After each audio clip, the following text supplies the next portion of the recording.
the opening session of the June 18th Board of Education meeting to order at 6:30. Madam Clerk, do we have a quorum? Yes, we do. Please stand for the Pledge of Allegiance. Is that not usually? It's on here. I'm sorry. Well, we'll do it anyway. Ready to begin. I pledge allegiance to the flag of the United States.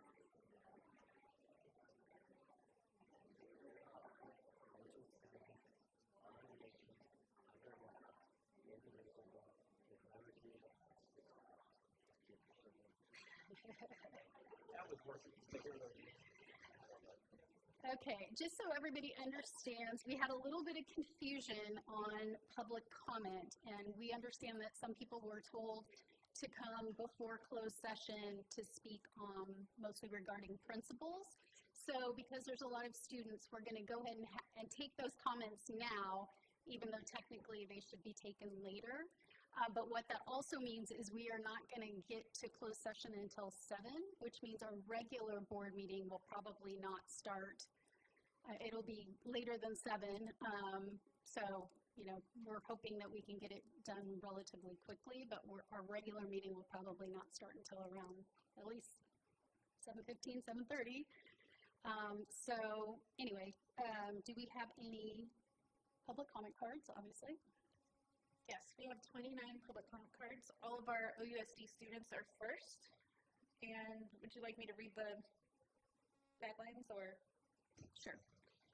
Okay. Persons wishing to speak should submit a public comment card prior to the meeting. At this time, the board will take public comments on closed session items only.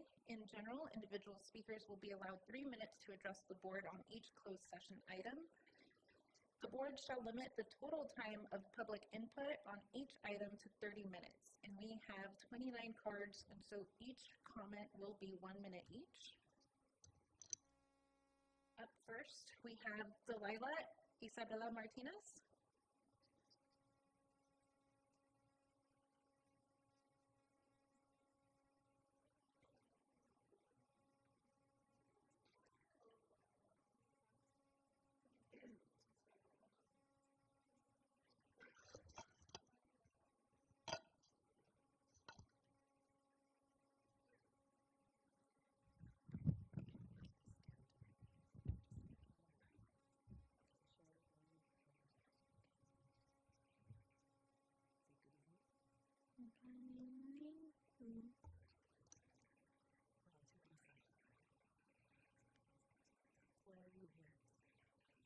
I'm here because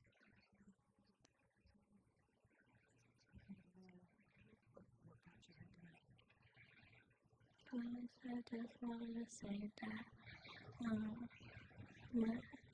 I will miss my principal because she was the best. She's done. Thank you. Thank you. Allison Rivera.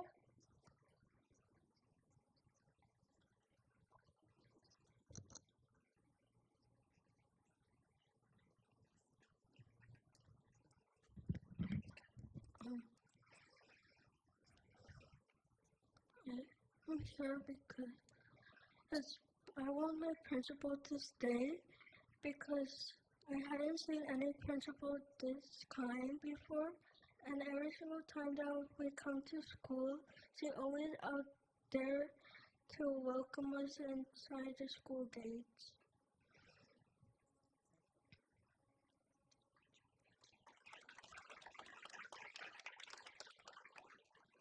Emily Rivera.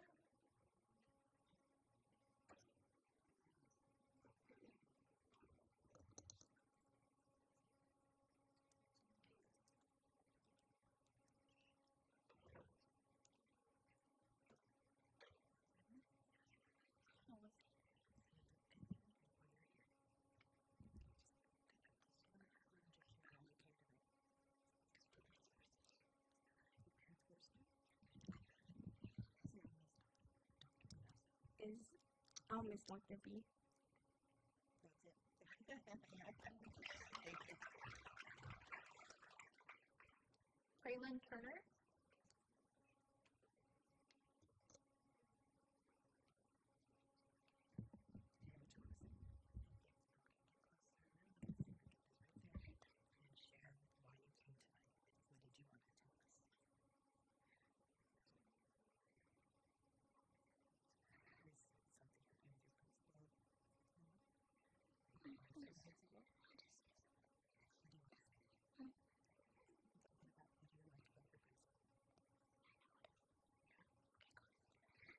want Dr. B to stay to our school because she does the funnest events ever.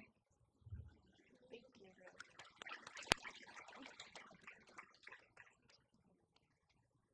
Ms. Rodriguez, can we pull the mic off and then just have them stand in front if possible? Is that okay? Up next is Adeline Turner.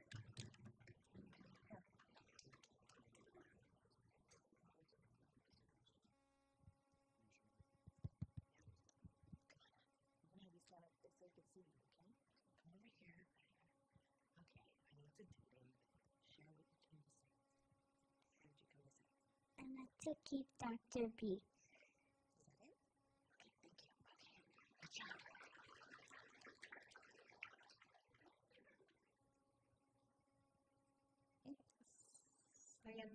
Sayenra Martinez.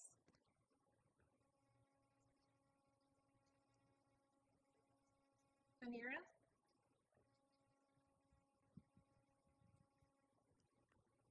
She's our last student.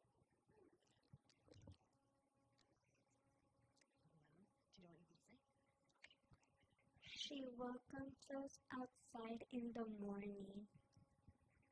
And she was the best principal ever I have ever seen. You did a great job. That's it for students. Thank you all for being here today. Okay, what's his name? Okay, hold on, let me search. Yep. He's prepared. All right, he can get started and I'll walk through it.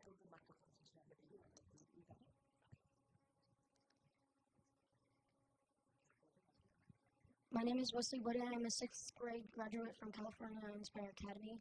I would recommend you keep Dr. Bonasso at California. I started in kinder with Dr. Albert, and I felt like kids weren't motivated to go to school, and school really wasn't fun. And when Dr. B came, she made all the difference. She knows all our names, and we feel like we belong because we are known by her really well. I know that a lot of kids in my grade are really motivated to come to school, and it's shown by the school winning the district trophy for attendance multiple times. And I think students feel individually supported because she personally meets with students who are having difficulties, and counseling is provided as needed. And if Dr. B doesn't stay, kids might not feel as comfortable and find school as fun and welcoming, and could lead to lower attendance. And kids who don't feel safe at school cannot do as well in school. Another principal wouldn't likely be able to match her unique way of running the school. Please consider keeping Dr. B at California next year. Great job. Thank you.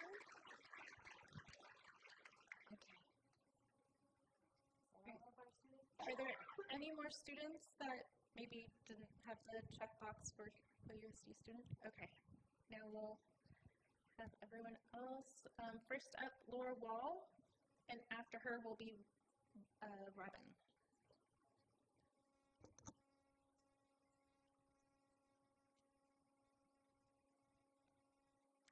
Good evening. Thank you so much for taking your time to listen to the community. I have 2 children in OUSD. They have actually been to 3 different schools in elementary school. So this year they were at Serrano. So Mrs. Kressel made just a huge difference for my children.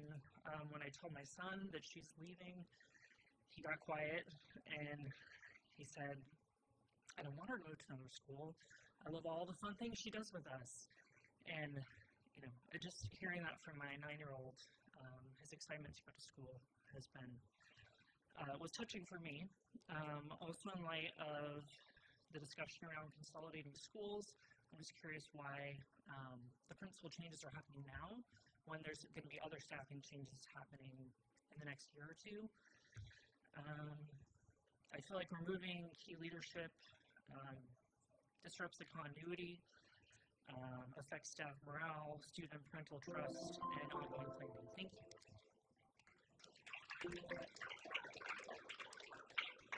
Robin, after Robin, it's Dawn Warno.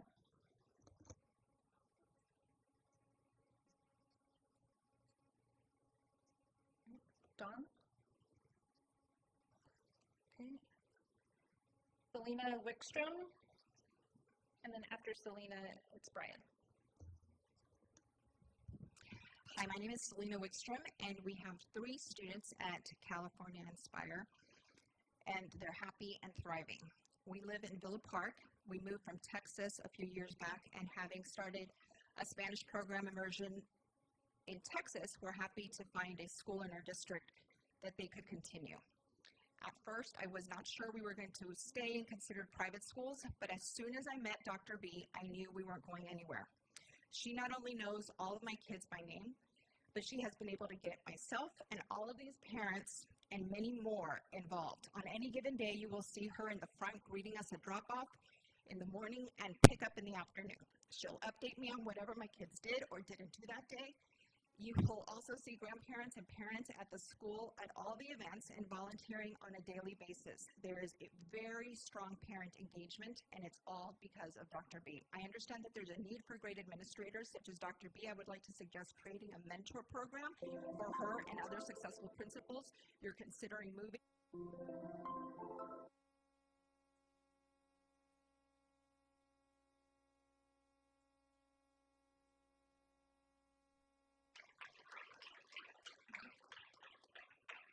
Brian, and then after Brian is Lakeisha. I'm a product of public school education, and I can tell you I attended 4 public universities to get degrees. I've worked in education for almost 30 years, and the most influential person that I still remember to this day, and I'm 55 years old, is the principal from my elementary school. And when I come and pick up our kids from school, Dr. B is always there. My daughter Brazil loves Dr. B. My son James, who's going in the 3rd grade, loves Dr. B. I can call Dr. B when I have a question about anything to do with the school education. She calls me right back. She addresses the issue. California Inspire Academy is where it is because of what Dr. B has done. And when we talk to our children about possibly losing Dr. B as a principal, my daughter cried. She has become one of the biggest cheerleaders for our kids and our families in this community, and we love to gravitate towards California Elementary, and I urge you not to move Dr. B.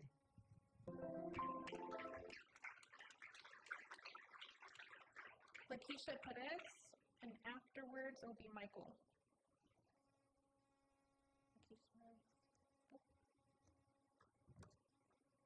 Right, Michael? Claudia? After Claudia, Elton.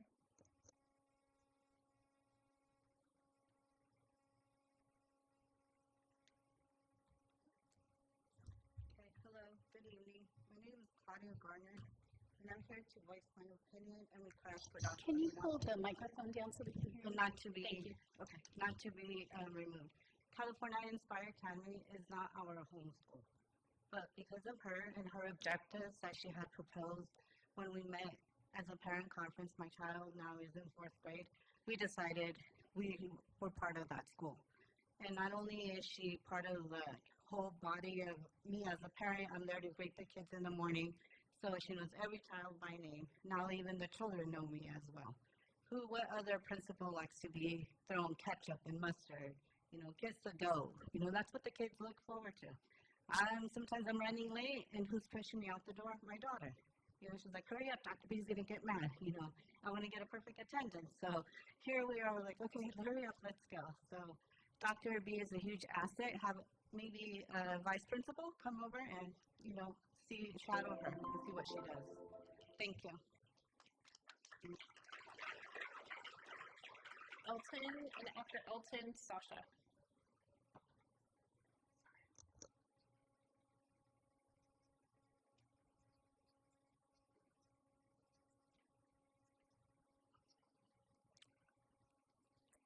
Yes, fellow board members, my name is Elton Gardner. I'm a veteran, a proud parent, and also a great volunteer for California. Dr. B stands for collaboration between students, parents, and faculty and staff to accomplish the educational objectives of the district, and most importantly, to ensure the students feel safe and supported on and off the campus. Dr. B's leadership is unmatched, and I say this because we have parents who work in other schools and districts who I've spoken to who wish that the leadership that she expresses was present at their school and or district, or that their districts would adopt some of the same principles. Don't move her to replicate what she has done here with these students, parents, and community. The results will not be the same. I implore you to bring in people to study and learn from her in the environment which she leads, and then for those individuals to go out and replicate throughout the district. Give her a vice principal, like my wife said earlier. She operates such a large.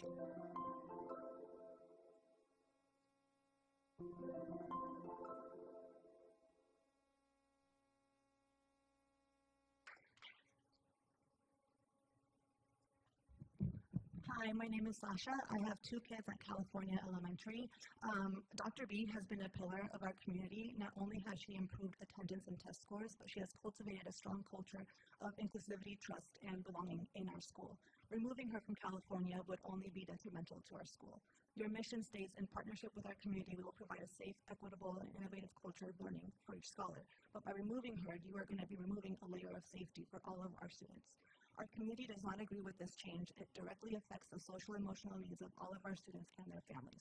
Our school is thriving right now, and it's thriving because of her ongoing work.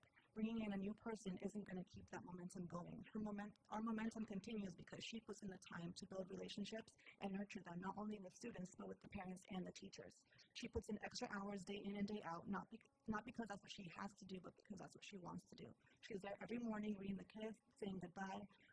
So I've seen her in various capacities, and she's always working tirelessly with the staff members, teachers, students, and parents to support every individual need. Casey Strickhamps. Afterwards, Angelica Gallegos. Hi, board. My name is Casey. I have a son who just graduated kindergarten. I am concerned that if Dr. Bernoso is no longer the principal at California, the students and the school community will face many hardships. Specifically, I will speak about open enrollment, attendance, and community engagement. Open enrollment and attendance. In 2024, my family applied and were placed in 4 different OUSD schools, including McPherson. We chose to enroll our student in California because we met Dr. B.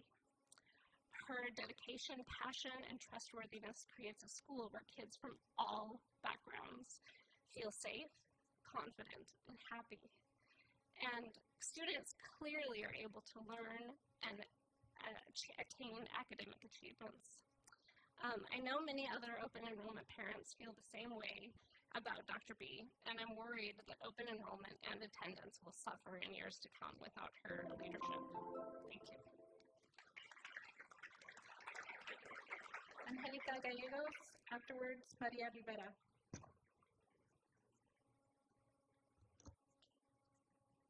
Hi, my name is Angelica Gallegos. I have 3 students at California Elementary School.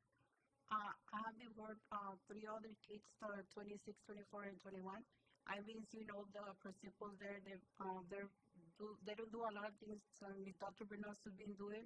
My kids feel safe there because Dr. B they make feel like they encourage their grades and motivating to not miss school. She's been doing a lot of good things our school, and I don't want her, I think from this moment to let her go, because for me, is being the best principal all the leader at the school.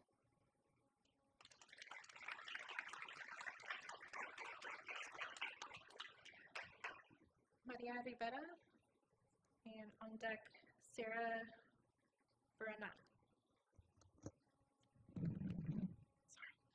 Okay, so I have 2 students in the school. Dr. B is the best. She knows everybody. She knows the parents. She always says hi to everybody. She's in every single event we create at school. My kid got so sad. It was that day that she had a notice. It was her 3rd grade award ceremony. All the kids cry because it's very sad that you guys decided doing this.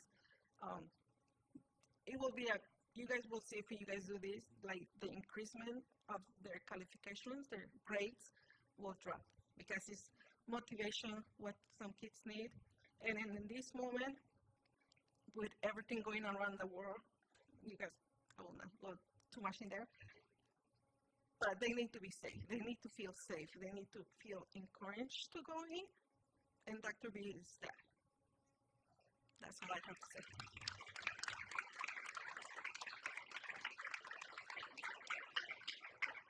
Sarah, after Sarah, Eddie Hernandez. Hi, my name is Sarah. My daughter attends California Elementary. She will be a fourth grader next year. California Inspire is not our home school as well. We elected to pursue this dual immersion program after meeting with Dr. B and prior to kindergarten orientation. As you've heard, she is a pillar for our community. She knows all our students by name.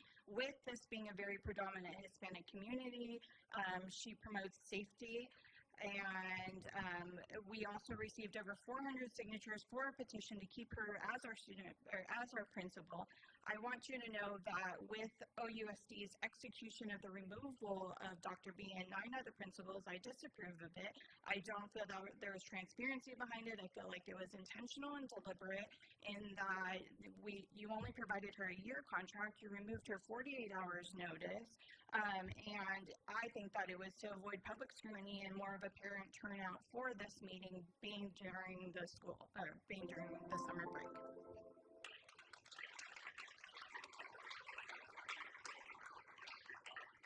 Eddie, and then afterwards, Danya Zimmerman.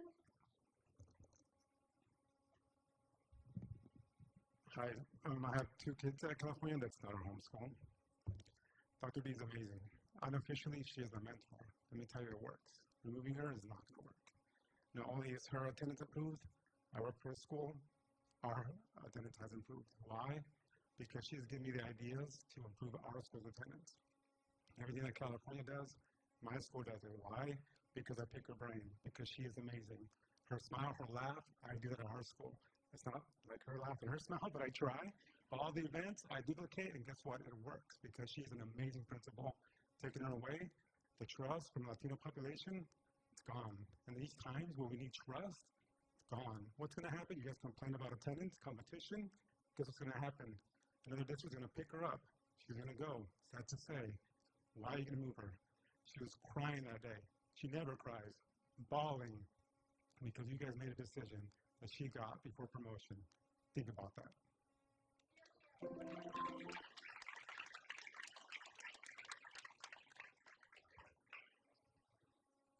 Dania? Isabel Mary?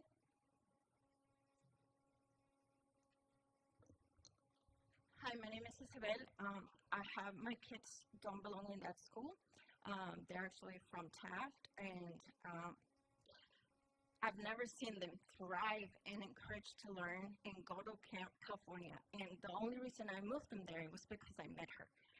In the 6 months, because they started in another school, and I moved them halfway in the last year, I've never seen them so happy. And even my daughter, she spent 4 years at Cambridge. I've seen her never seen her thrive, and I'm encouraged to learn, go to school. It was one of the biggest things that I have her go at Cambridge. And then she told me the last day of school, Mom, California, it's been the best year ever I've ever had in the entire elementary school that she's been. So removing her, it's not a best decision. We need her. We are a family because of her.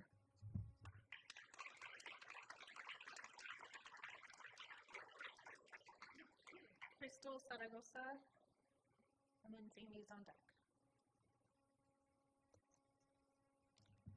Hello, my name is Krista. I have 4 students at California. The involvement she has with her children is incredible, and the safety that she has built in them.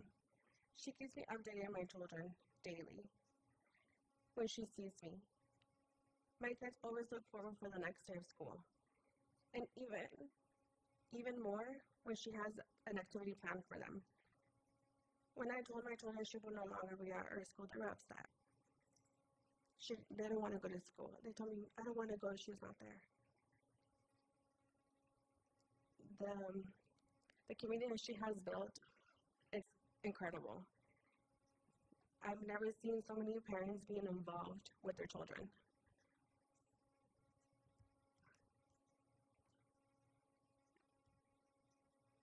And if you see how our kids thrive, their smiles when she sees them, says hi to them, it melts your heart.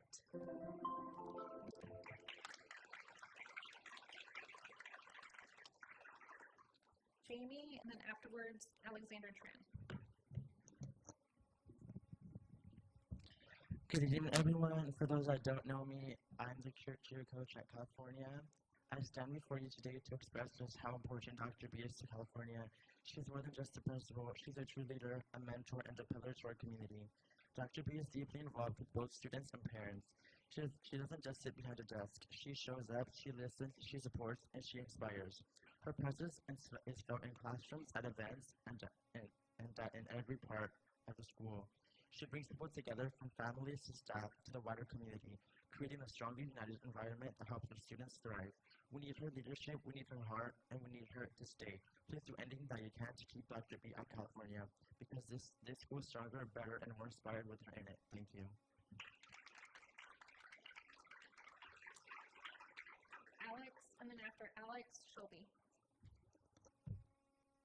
Thank you. Well, first of all, I just came back from work, and I noticed there was a board meeting tonight. Now, the reason why I came here to speak is because of the great students and parents of California Elementary. Plain and simple, OUSD school sites deserve school site administrators who know their school best. OUSD is diverse. The interest of Anaheim Hills is far different than West Orange or even Eastern Orange. So please, this is not for me. These are from the administrators, the 9 administrators of principals such as Dr. B.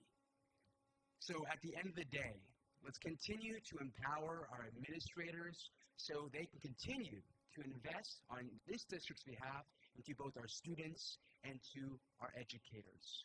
We've learned from the past that turbulence in the district and amongst our administration is not healthy for our students and is not healthy for our teachers. So please reconsider your decision. Thank you.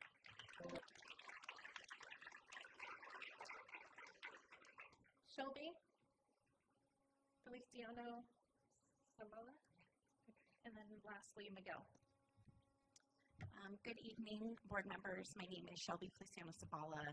I've been in education for 20 years, and I'm a social worker. So I know the importance of sense of belonging and community, especially with cultural responsiveness. What I can tell you is that's exactly what Dr. B has built at California. California is not our home school. I didn't know about lotteries or dual immersion programs, and then I met her, I met the principal at Jordan, and I met the principal at McPherson. Dr. B is the reason that we are all here. Clearly, she's built an amazing community. What we do know is that leadership, teacher relationships, and community collaboration benefits all kids, especially our most vulnerable. Dr. B, as you know, she knows every kid's name. When she walks in, she greets them dancing with music every morning. She also sees our kids for who they are. I have a curious child, and Dr. B nurtures her. So please help us save our community and keep Dr. B at California. Thank you.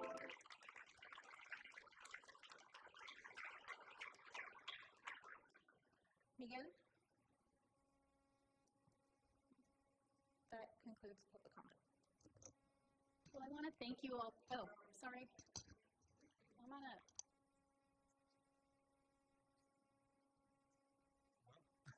I didn't know I'm going to speak when I fill it out my car, but well, I guess it is. Well, I have 2 kids in the school. Normally, my wife is still going more often, but the few times I'll be there, because I have to work a lot, I see a Dr. B every morning, and I always say, this is amazing, how she doing there, remember all those kids' names, because it's a lot of kids. And also, the contact that we have, that she have with the parents, that, that even my wife, sometimes she contact to her, even, email or something, she responded. And I think that's just really good, that having that contact with the families.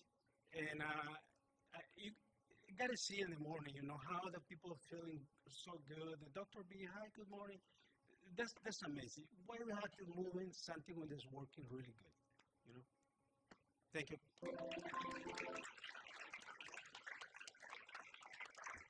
Yeah, and I just want to say thank you to all of you for coming out. We love Dr. B too. She's absolutely amazing. And the reason I said there was some misunderstanding and we still had you speak, the school board doesn't make these decisions. This is not our decision to make. This is staff's decision on where they place our personnel. It's a personnel decision. I am sure they're listening to you. I'm sure they're hearing you. But just understand, we're not making a decision on this. We're not voting on this tonight. We don't vote on this. So please, I just hope you understand that. But we do appreciate you coming out. We do appreciate your passion, and we're really happy to hear how well Dr. B has done. So thank you so much. I am going to adjourn this meeting.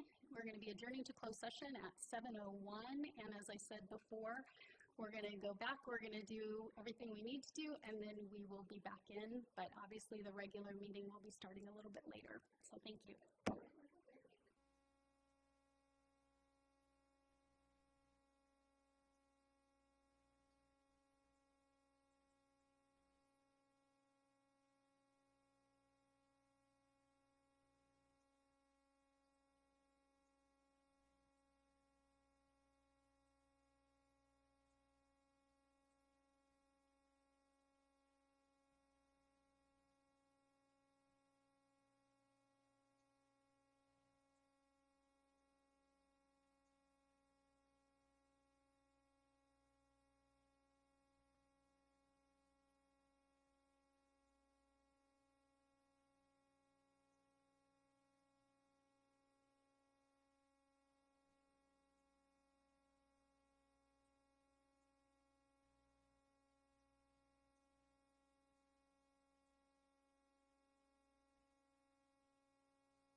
the regular session of the June 18th Board of Education meeting to order at 7:41.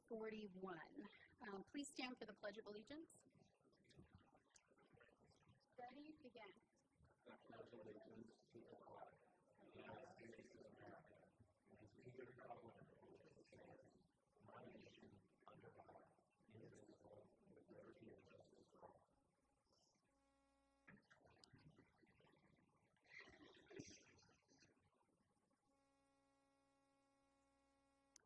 Okay, Mr. Christensen, are there any reports of closed session decisions? Yes, Madam President, there are. Regarding 2B, Public Employee Appointment, the Board of Education is pleased to announce the following appointments. DePauli Pontus to the position of Executive Director, Secondary Education. Zenaida Paula Torres, Jose Luis Pedraza, Rebecca Norwood, and Shannon Gerlach to the position of Principal, Elementary School. Janice Sines to the position of Administrator, Elementary Curriculum Instruction and Mentoring. Amy Poland to the position of Administrator, Special Education. Victoria Long and Lisa Marcialino to the position of Assistant Principal, Senior High School. And Kevin Silva and Daisy Astorga to the position of Assistant Principal, Middle School. The vote was 7-0. That concludes the report of closed session. Thank you. And congratulations to all our new appointees. I believe Ms. Sines is here in the audience, by the way, just to embarrass her. Oh, yes, she'll be presenting. Oh, she left? Oh, she'll be up later. Yeah, I was going to say, she'll be here. We may want to reconsider that. We'll see how she does. Okay, item 3D, adoption of the agenda. Staff is asked to pull item 15A, approval of the contract of employment for Assistant Superintendent of Human Resources. I am additionally going to ask to move item 8A, which is an information item, City of Orange Crossing Guard Study and Report. I'm going to have that moved to, where do we want to do that, before action items? Yes. I will move that to now item 7A, even though it's not an action item, so that we can get our city officials out of here. With love. With love, yes. But we do apologize for starting late. Our first session went for a long time, and but we had a lot of work to do, and a lot of good things are happening. So, okay, with those two modifications, do I have a motion to adopt the agenda? Motion to adopt. Okay, Trustee Thomas, do I have a second? Second. Sorry, I didn't. Oh, Trustee Vane, thanks. All in favor? Aye. Any opposed? Okay. All right, moving on to item 4A, recognition of Juneteenth. I'd like to refer this item to Trustee Glass. All right, good evening. Honored to be able to address this. Nice visual. Like that, very nice.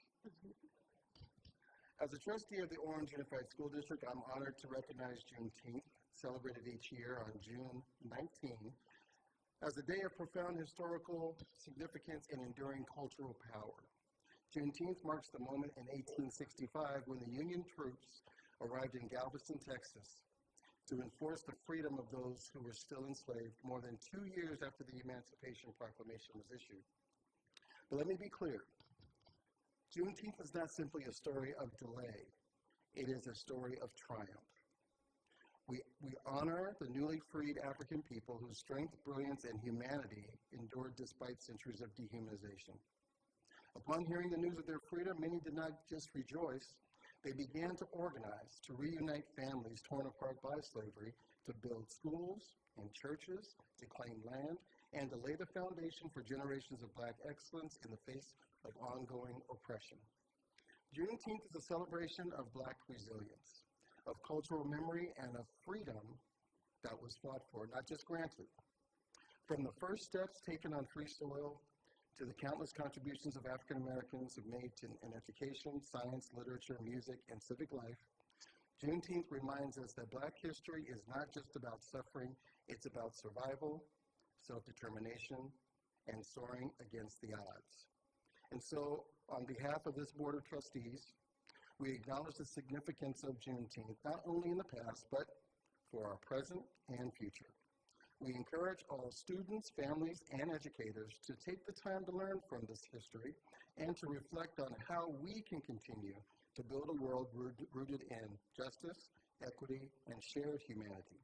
Let us celebrate tomorrow, Juneteenth, as a day not only of remembrance, but of pride, purpose, and the promise of what comes next. So thank you.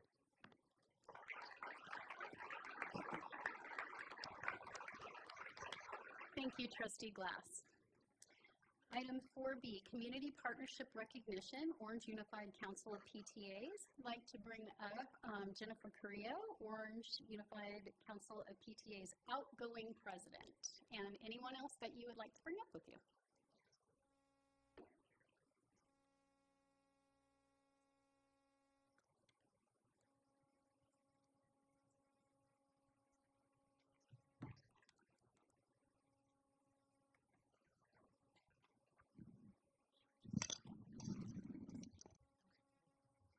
All right, thank you so much for having us.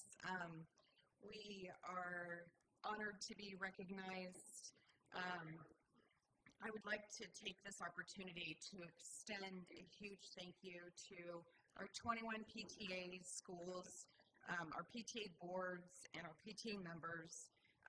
They're the ones that really put in the work and the many hours to bring programs to our students and to support our teachers and our school staff on the daily. Our volunteers reported over 40,000 volunteer hours this year. And you know, every month we ask for a report on volunteer hours, and a lot of times you hear, oh yeah, I forgot to add these hours. So I'm sure it's a lot more than that. And so we're honored to be able to be a part of the district and partnership. I've had, monthly meetings with the superintendents, and I appreciate the partnership, and, we want to always improve and do better and help support, and that's the role of Orange Unified Council of PTA, is to support. The biggest thing that we can do is listen and help our units at our schools be successful. And when they're successful, we as a council board are successful as well.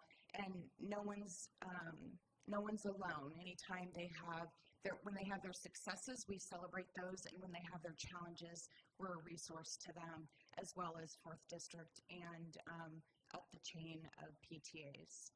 So thank you very much. So we wanted to take this opportunity to, PTA has an honorary service program, and Orange Council forms a HSA committee every year, and we'd like to recognize an individual that was nominated. And so Lisa, our incoming president, is going to present that.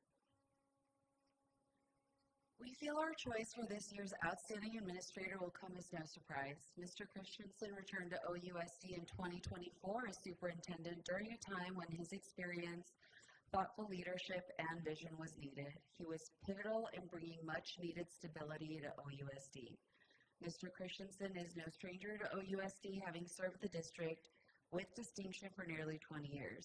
His tenure includes 6 years as superintendent, preceded by his roles as deputy superintendent, chief business official, and various leadership positions within the Business and Facilities Division. Since retiring in 2017, Mr. Christensen has served as a fiscal, facilities, and maintenance advisor for school districts across Orange, Los Angeles, and San Diego counties, bringing a wealth of expertise to his advisory roles. Under his previous leadership at OUSD, Mr. Christensen earned a stellar reputation for fostering a collaborative and student-focused culture. He was instrumental in guiding the district through complex financial challenges, which culminated in the historic passage of the Measure S bond. His strategic vision continues to be vital in the ongoing completion of current bond projects. During this time, he was also honored with the highest PTA Service Award, the Golden Oak. So coming back to OUSD shows his true commitment to our district. How lucky have we been? We want you to know, Mr. Christensen, we haven't taken your return for granted, and it is our distinct joy to present you with the Outstanding Administrator Award.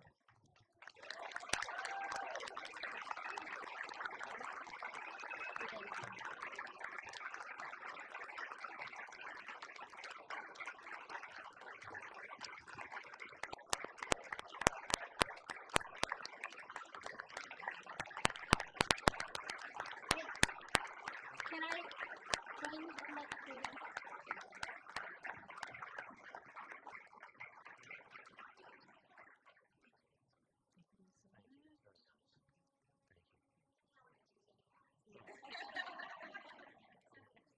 You want to say something, or you just put it on your head? Thank you all very much. I really appreciate it. It's been an honor to work with all of you this past year, 7 months, however long it's been. Lots of challenges, lots of things going on in the district, and it means a lot to me to be recognized. So thank you. It's very generous of you to do this. Thank you.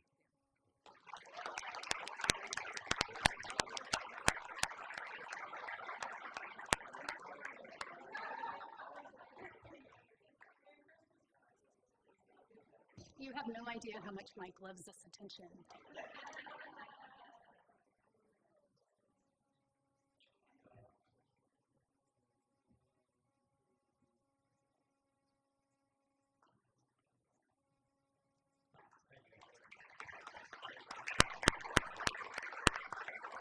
Thank you so much to OUC PTA for that special acknowledgement. We appreciate you being here, and we appreciate everything you do.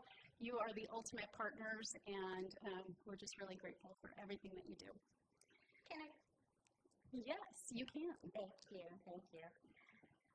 I just want to say I had the honor of working with OUC PTA for almost 20 years now. First as I don't almost count, but first as a PTA president or a PTA parent, and then for the last 15 years I've been on the OUC PTA board as well. And I just want to say that these are an incredible group of parents who go beyond, above and beyond.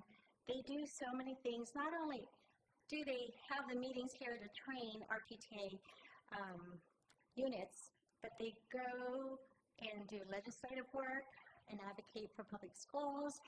They go to the sites and work with parents. They put in countless hours behind the scenes, and so I can tell you that 3 out of the 4 that were up there don't have kids in our schools anymore. They're doing it because they're doing it out of the goodness of their heart. They do it because they care about public education, and they do it because they love OUSD, right? But I want to thank them so much for everything that they have done, because working closely with them, I could see that they truly care about our district and our students. So thank you. And I'm going to introduce them if you don't mind, because I don't think we've introduced them. So we have our treasurer, Julie Marks, and then our outgoing president, Jennifer Carrillo, who you've met, and she is staying on the board, so she's not done. She's going to be VP of Membership. And we have Celisa Douglas, who is going to be our incoming president as of July 1st. And then we have Nicole Jones, who sat on our board for 3 years, and she was never part of a PTA at her local school, but she wanted to help. So this is her last year on PTA. She's always welcome to come back, though. And we really appreciate all the work and everything you've done. So thank you.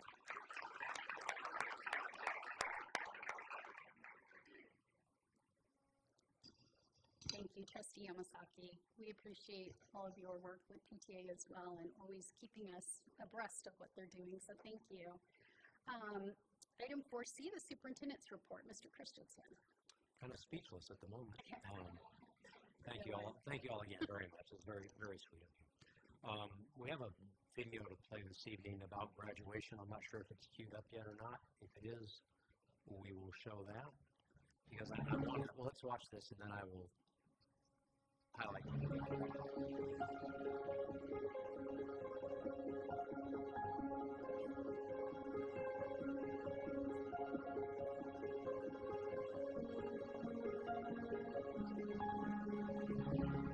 As you grow older, you will always be able to reflect on your high school years and accomplishments proudly.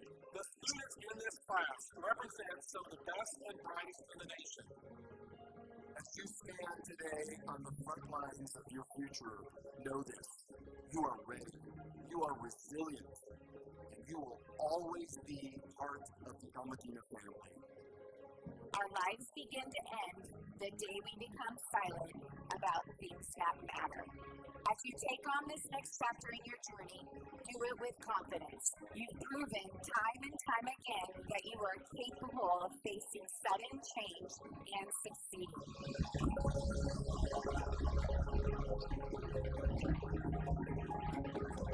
As you leave here today, I urge you to embrace the challenges ahead with the same determination you've shown throughout your time here. The world is waiting for your brilliance. Share your experiences with pride and never forget the power of your story.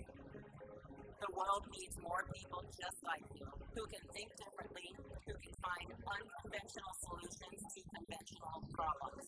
You've proven that there's more than one way to succeed. In life, whatever you do it with purpose, do it with passion, do it with pride.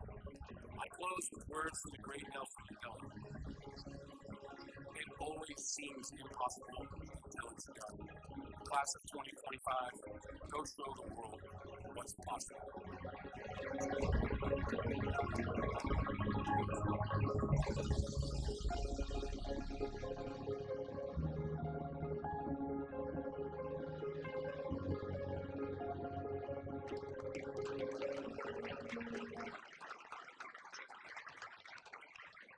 So I don't want to get to the end and forget, so I just right now thank the Communications Department, excuse me, for putting that together. When I saw it yesterday, it makes me emotional.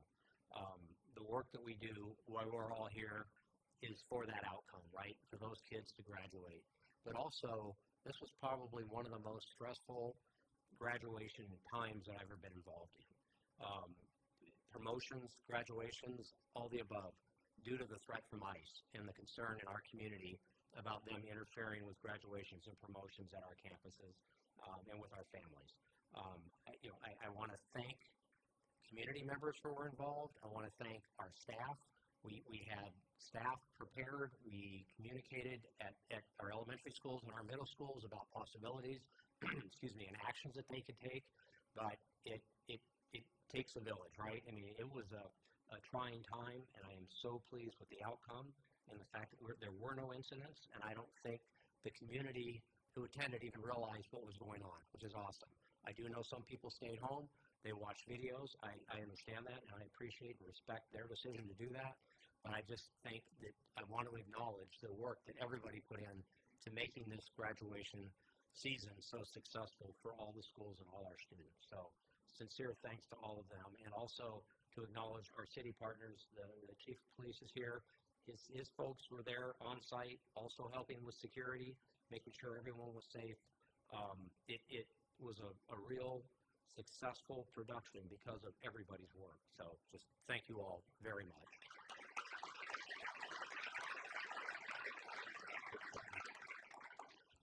Those of you who were here earlier, this may be a little anticlimactic. I'd like to talk about principal assignments.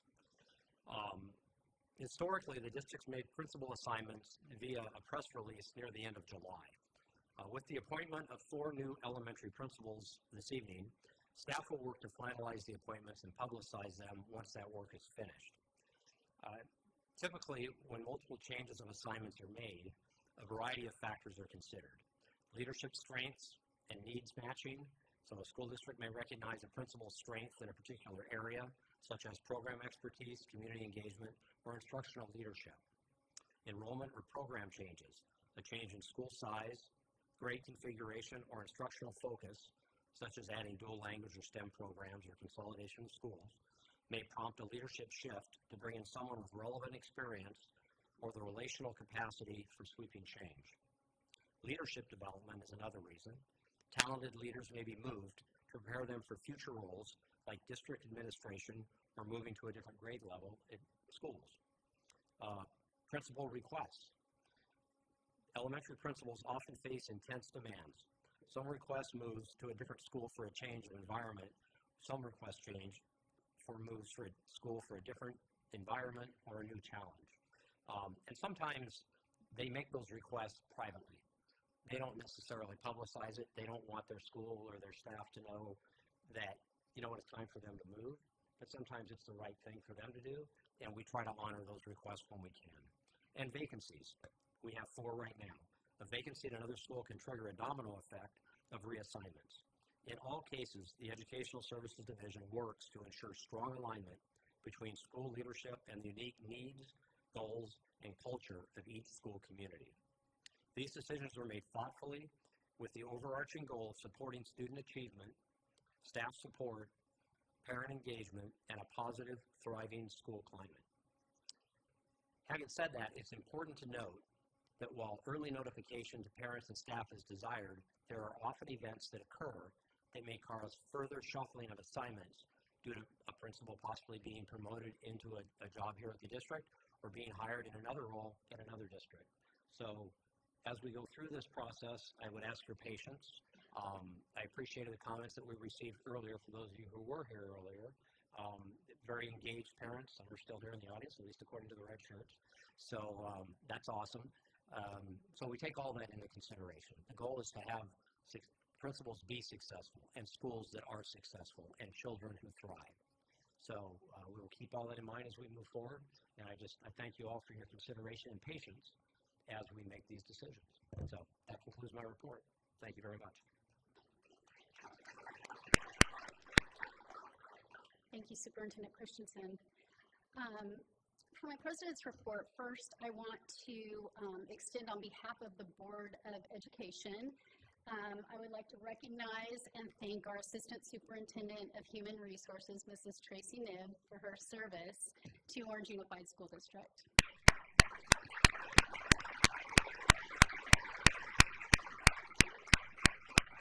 Mrs. Nibb has dedicated herself to this district for 14 years. She's taken on some of the hardest and often most thankless jobs. She shined as an assistant principal and then principal at Yorba Middle School, where students absolutely loved her.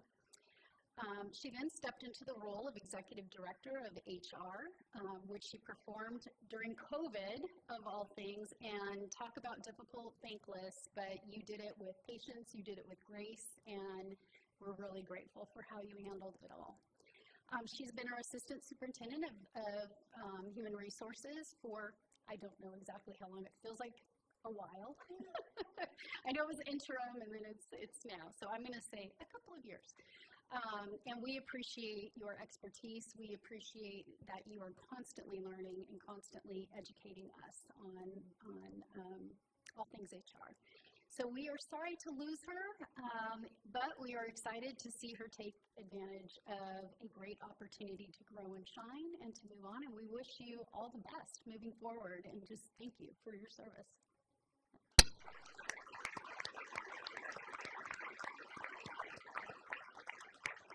And speaking of thankless jobs, on behalf of the Board of Education, we also want to thank Mike Christensen for stepping up to take the position of interim superintendent, which of course can also be rather thankless at times.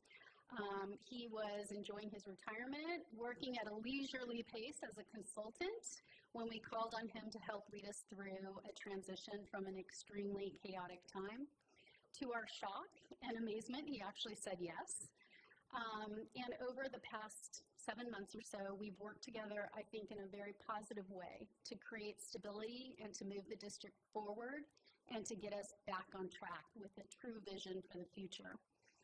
My daughter reminded me this weekend of something I used to remind them of, and that is, at the end of the day, all you have is your reputation. And you might have always led with integrity, honesty, oh no, I don't want to cry. And in the case of OUSD, with the welfare of all students in mind. And your character is impeccable, and it's why your reputation is so strong. And thank you for bringing that back to Orange Unified, if only for a short period of time. So thank you.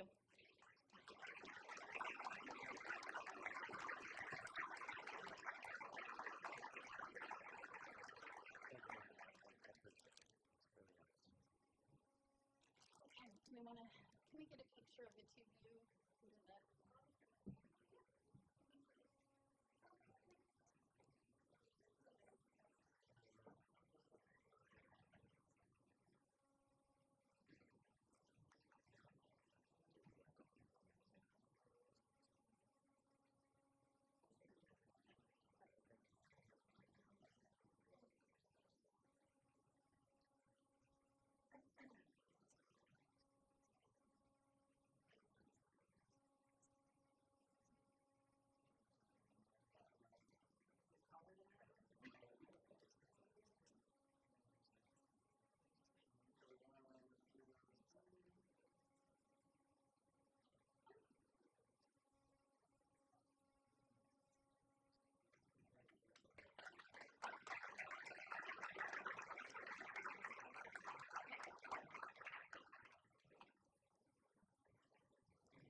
I'm going to sneak a quick moment just to say a quick something. Thank you so much for this recognition, and it's been an honor to serve the last 14 years here in OUSD in leadership. What I take with me is truly the inspiration I receive from our certificated employees, our classified employees, our leadership employees. They inspire me with all their great work. So I will be a cheerleader of OUSD no matter where I am. And so just thank you all for your grace, your trust, and I will carry that with me wherever I go. Thank you so much.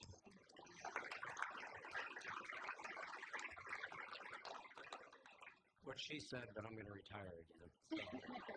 So, seriously, it's been lovely to come and work with you all, because even though I was here 7 years ago, other than Andrea, Ms. Yamasaki, none of you were on the board at that time. So I've been able to meet you, work with you. Sarah and I worked together when she was a principal. But it's just been a wonderful experience. I know we worked at the same time in the district, Stephen, but we really didn't work together at that time. So it's been great getting to know each of you and know how student-focused you all are. And I respect that a lot, and that's one of the reasons why I agreed to come back. And so I think, really on the right road going forward. I think Rachel Menares will be an awesome person to come into the district. I've been able to talk to her and work with her a little bit. And I really look forward to her leadership and what she does going forward. She'll bring a different lens, but that's a good thing. Change is good. It's old dog, old tricks. You need somebody new. So I really look forward to that. But also I want to acknowledge the cabinet, because I've never worked with this cabinet at this level before in these jobs. So Ernie was at Orange High School, Tracy at Yorba Middle School. It's been really wonderful to work with them. I think we have a great team. I am sorry that Tracy's leaving, because I think she and Dr. Menares would have gotten along fantastically. However, I respect her decision and celebrate that for her and her family. But I think going forward, we've got an amazing team. They do amazing work. You saw some of that earlier tonight. People that pull together, do all this hard work, and don't get discouraged, and understand we're going to come back and we're going to do more, and we're going to do better. And we're going to make sure that you all get the answers you need, and that the community will have the confidence that they need to have to be able to move forward. So I thank you for this opportunity, and it's just a pleasure to be back and to see my old police chief is now running the city. So who knew? Who knew what could happen? So anyway, all of you, thank you so much. It's been an honor.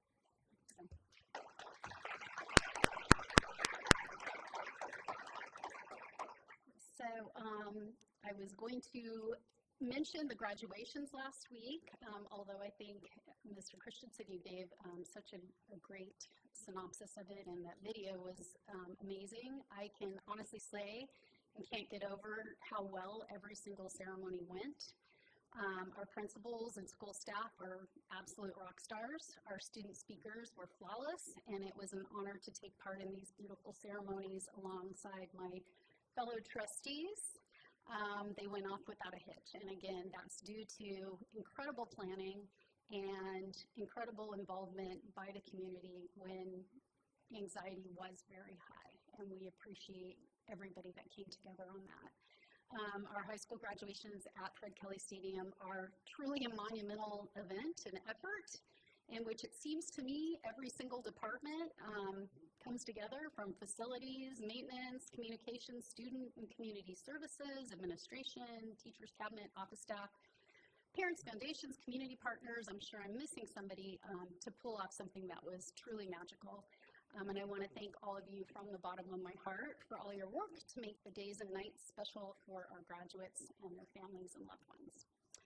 Finally, I wanted to acknowledge June is Pride Month, and I want to take a moment to reflect on the values many of us were raised with, which is equality, dignity, and respect for all people.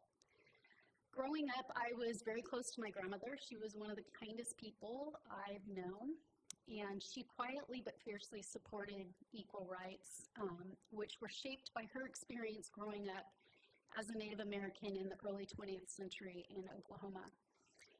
One striking example that she gave was experiencing the death at home of her 8-year-old sister when she was about 5, who passed away from appendicitis on the table because the local hospitals would not treat her because she was Indian. That was something that shaped her and compelled her to teach us to stand up for the dignity, humanity, and equality of others. At a time when these principles, I think, are being questioned, it's more important than ever to reaffirm them. Pride is not just a celebration, it's a reminder of a history where rights had to be fought for and of the progress we must continue to protect. A person's sexual orientation or gender identity should never define their worth or limit their opportunities. We're all here trying to live our lives, and I hope we can be kinder, that we can lift each other up, and recognize our shared humanity with one another. It's, I believe, the challenge of our times, and I hope that we're compelled to stand up for each other, speak with compassion, and keep building a world where everyone belongs. That concludes my report. So I will move to the next item, which is 5A, approval of the minutes from May 21st. Do I have a motion to approve the minutes? Motion to approve. Trustee Thomas, do I have a second? Trustee Glass? All those in favor? Aye. Aye. Any opposed? Hearing none, motion passes 7-0. All right, public comment. Madam Clerk, do we have any public comments? We only had non-agenda public comments, so we can continue on with them. Okay. Items. Okay. And since we moved item 8A up to right now, I'm going to,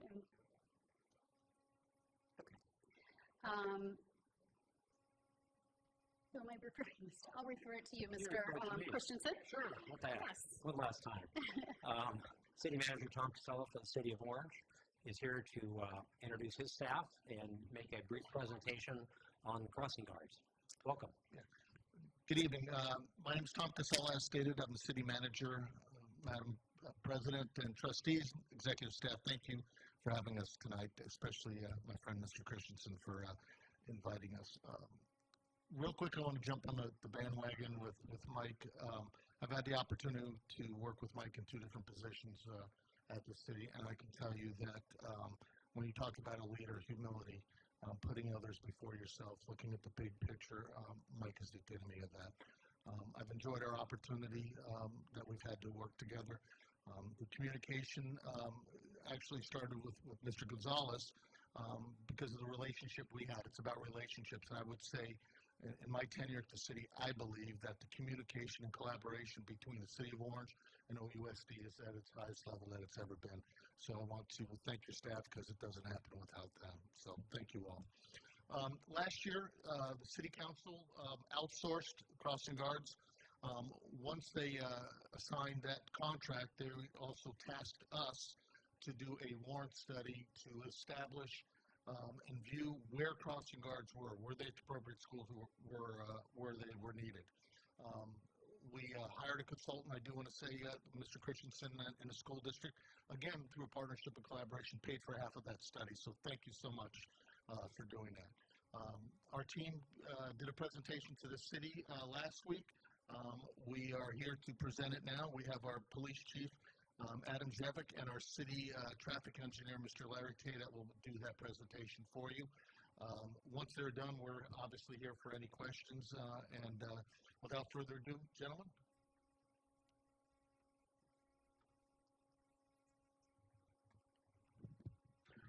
All right, thank you for having us. Our city manager covered some of the overview, but I did want to go into our recent city council meeting approved our All City Management Services, ACMS, for crossing guards at 17 locations.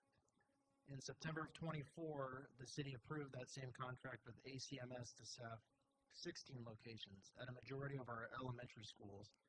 And as the city manager said, this warrant study has added one and changed a couple locations. So I did want to provide a brief overview of those changes. Larry is here to answer some of the technical questions because the report does have some significant aspects that do dictate why we make these decisions. So these results showed that increasing crossing guards to 17 locations based on tiers. In these 17 locations, they will relocate 4 of the current locations and add 5. Most notably, these locations will be for West Orange Elementary at Almond and Pepper, California Inspire Academy at Adams and Cambridge, Prospect Elementary at Spring and Prospect, and Spring and Serenado, and Serrano Elementary at Santiago and Serrano. And of note, Serrano is a new addition. There are 2 schools, unfortunately, who will have their current crossing guards relocated to other schools. Those include Sycamore Elementary at Palm and Maine, and Chapman Hills Elementary at Canyon View and Aspen. And just of note, specifically for Chapman Hills, this study noticed that there were 5 students who walked, who were considered walkers, which is one of the dictating measures. So that is the brief overview of where we're going to relocate, what schools are going to be affected. Are there any questions before? I want to give Larry time if you have specific questions to him. That's really the overview and the most important aspects of the study and the changes that we want to present to you tonight. But if you guys have more detailed questions, I don't want to go into it unless you guys, how deep you guys want to go. But Larry and I are here to answer those questions if you guys have specifics about why those specific locations were chosen or why they were removed. We appreciate that. Thank you, and we appreciate your partnership in working with us on this really important issue. Safety of our kids is everything, so we appreciate the work that you all did. Does anybody have any questions, comments? Anybody? Okay. I think maybe it'd be helpful, since you are here, take advantage of it, right? Because it's helpful for me to hear this, to learn it, and be able to get schooled on this, if you will. Could you talk a little about, or could Larry talk a little bit about what creates the need for a warrant? Yes. What is the criteria that goes into that study? Because I think it's really interesting and important also for the community here. They may have heard at the council meeting, but it wouldn't hurt for people to understand what, you don't do this willy-nilly, right? There's a whole process, it's a formula, and if you could share some of that, to be great. Absolutely. Thank you, Superintendent Christensen. So, yeah, the goal of the warrants is to really determine where the crossing guards would achieve the most benefit. And there's actually 2 different warrants that we generally apply. One is a statewide warrant, and we also have developed our local city warrants. Both sets of warrants are based upon traffic data, pedestrian and vehicular volumes. The city warrants were developed to intentionally be less stringent than the statewide guidelines. And for example, the statewide guidelines require 40 pedestrians in each of the morning and afternoon peak periods. Our warrants only require 20 in either or. So again, it makes it more favorable for locations to receive the crossing guards. And in addition to those pedestrian and vehicular volumes, there's different levels of requirements based on the level of traffic control. So if you have, for example, an uncontrolled location, there's a certain threshold, and if you have a stop control, it's a different threshold, and a signal control is a different threshold. So the amount of traffic that's required in order to trigger the warrant is proportional to, I guess, the level of traffic control that's out there. And our findings really categorized the crossing locations into 3 tiers, as the chief mentioned. There was Tier 1, which met the statewide guidelines. There was only actually one crossing that was in that category. There was Tier 2 that meets the city guidelines. I believe there were 12 of those. And there was another Tier 3 that came close with the pedestrian and vehicle volumes, but not quite. We decided to staff those locations as well. So I think the bottom line is the recommendation was to staff all the locations that met or came close, and the net result was an increase of 1. So be happy to answer any other questions. I may be saying this wrong, but there's a Safe to School Act right now that's being talked about at the state level. Do you know anything about that? I think it's to get more grant money or something. Does that impact us at all? I'm not sure about that particular act. I do believe that the OCTA has commissioned. That's what it was. Yeah, and they have reached out to the city, and I think I put them in touch with members of the OUSD staff to develop a safe routes to school plan. Great, thank you. Yes. First of all, I want to thank you for all your work and your support and partnership with OUSD. Just really want to thank you for that and tell you, express appreciation. I know families and community members were not thrilled when they first learned that there was a possibility they wouldn't have crossing guards. So the city stepped up, and I appreciate the study. Like, we can review everything to keep our kids safe. The one question I have, and I'm not sure if I can even ask it, because it's sort of related to the safety of our kids. Well, it is related to the safety of our kids, but is there any consideration, like speeders and people who run lights, and is there active enforcement for that, or people who go into the crosswalks when there is a crossing guard? Yes. So our biggest enforcement periods are when school comes back into session. We do a 2-week education and enforcement. We did post those stats last year on our social media because we remind people leading up to school start, and then we publish those tickets. We show pictures because we want people to come out of summer and go, people are back, we're back in session, and especially with the new crossing guards that we'll have at locations. For example, Serrano and Santiago, people haven't seen a crossing guard there in several years. So that's going to be a new thing. So like an education campaign. Yes, we do that, and then we also do it. We had great success at Taft Elementary, for example. The principal, Amy Alvarado, reached out to us and said, I'm having a significant issue with the crossing guard just not having the crossing location not having the visibility. And we worked with traffic engineering and got the beacons, making it a lot more safer, and then we were out there doing the enforcement and education. So beginning of school year, Christmas, because Orange Unified has 3 weeks, so again, people start forgetting, and then after spring break. And so we do several other locations, but in addition, because as the city manager said, of all of our relationships with the principals and our school resource officers, we get additional requests like Amy Alvarado had, and then we go out there, and we're here to listen to do that, and that is definitely worth our time to be out there in the morning and the afternoon. So definitely a high target area for all of us.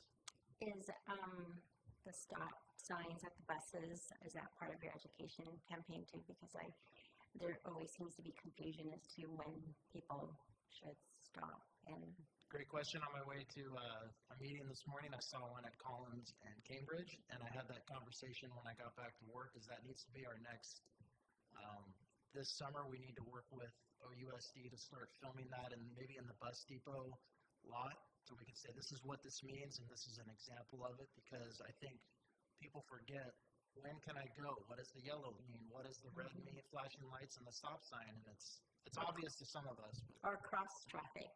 Yes. Yes. Both directions, it's a full stop unless you have a cement median in the middle of the street. Otherwise, it's a full stop, and that's what we need to come back in and educate. Well, thank you for all your work. We really appreciate the partnership. I think Mr. Gonzalez wanted to add a few things. Yeah, and Trustee Yamasaki, I just wanted to echo the chief's sentiments there regarding the communication between the school district and the police department. We've had very good success in terms of communicating when there's issues that are happening that might be, peaking, and they're very responsive to both the principals and the Office of Student and Community Services. So we appreciate that. Okay, thank you. Appreciate the update. And thank you for being here and waiting. Hi, thank you so much for working with us and for all that you do for our community. I am wondering about the one that's being removed on Main and Palm. Now, there's been an addition of, I'm not sure what you call it, but the flashing lights. So is that the reason that the crossing guard's being removed? And then what goes into? So I'll speak to where I think it comes in, and then I'll let Larry, if you have something more specific. I think what we're seeing is the predominant population of students that attend Sycamore Elementary and also Portola enter from what I would call the west and the south and through that access road behind the fire station, not so much from Main across to Palm. And as Larry mentioned, because it's a controlled intersection with a light and a crossing signal that says walk, don't walk, that lowers the threshold because there is not as high a danger as, say, an unmarked cross like Levita Elementary, for example, where it's just the beacon, and same with Taft Elementary, where it's just the beacon. So that with that pedestrian traffic and that controlled intersections lowers that threshold. Sure, yeah, I think the chief summed it up really nicely. And there's the changing traffic patterns that we see now versus maybe years ago when that location was first staffed. There's also a single digits in terms of number of pedestrians crossing that location, as opposed to, for example, Spring and Serenado, which had almost 150 kids crossing. So that was one of the reasons why we shifted the crossing guard from one location to the other. And as I think you saw with the Prospect and Spring, that is a controlled intersection, much like Main and Palm, but because of the amount of students that walk across that, even controlled, it dictates having a crossing guard. So we had to add that one. Prospect was by far, they have 2 additions, and I think that's probably because of Esplanade, Prospect, maybe OCCA, and then also maybe El Medina if they have earlier students in. Thank you.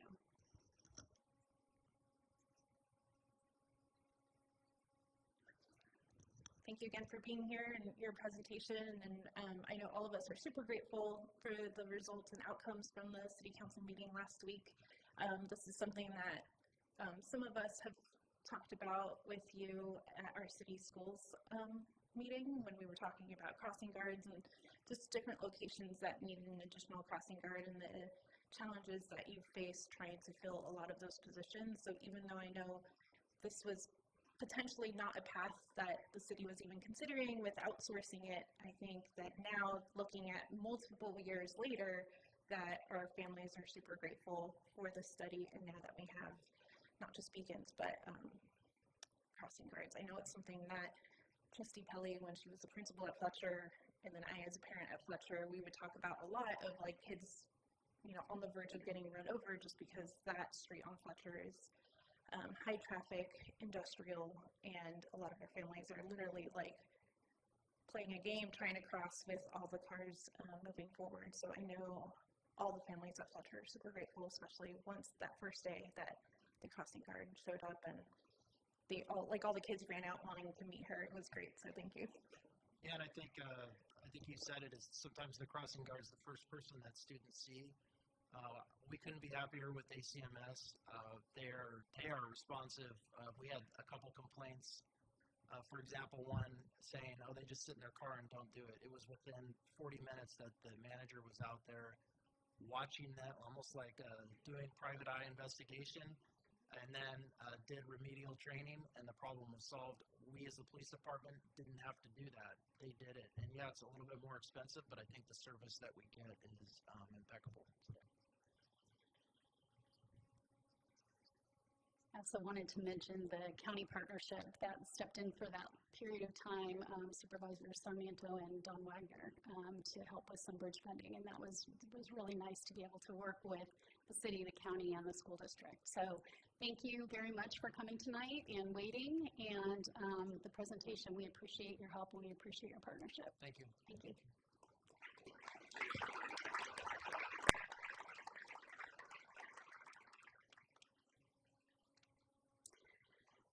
Okay, item 7A, approval and adoption of the 2024 to 2027 Local Control and Accountability Plan, Year 2.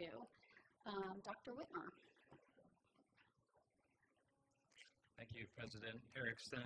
Good evening, trustees, Mr. Christensen. Each year, our Ed Services team brings forth the Local Control and Accountability Plan.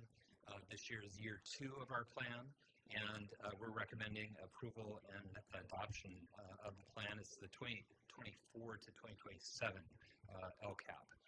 This LCAP must be adopted alongside the district budget, with progress reported on local indicators for state priority areas, including basic services, state standards, parent engagement, school climate, and access to a broad course of study. I'd like to introduce Dr. Christina Lynn and Dr. Sandy Schaefer to present.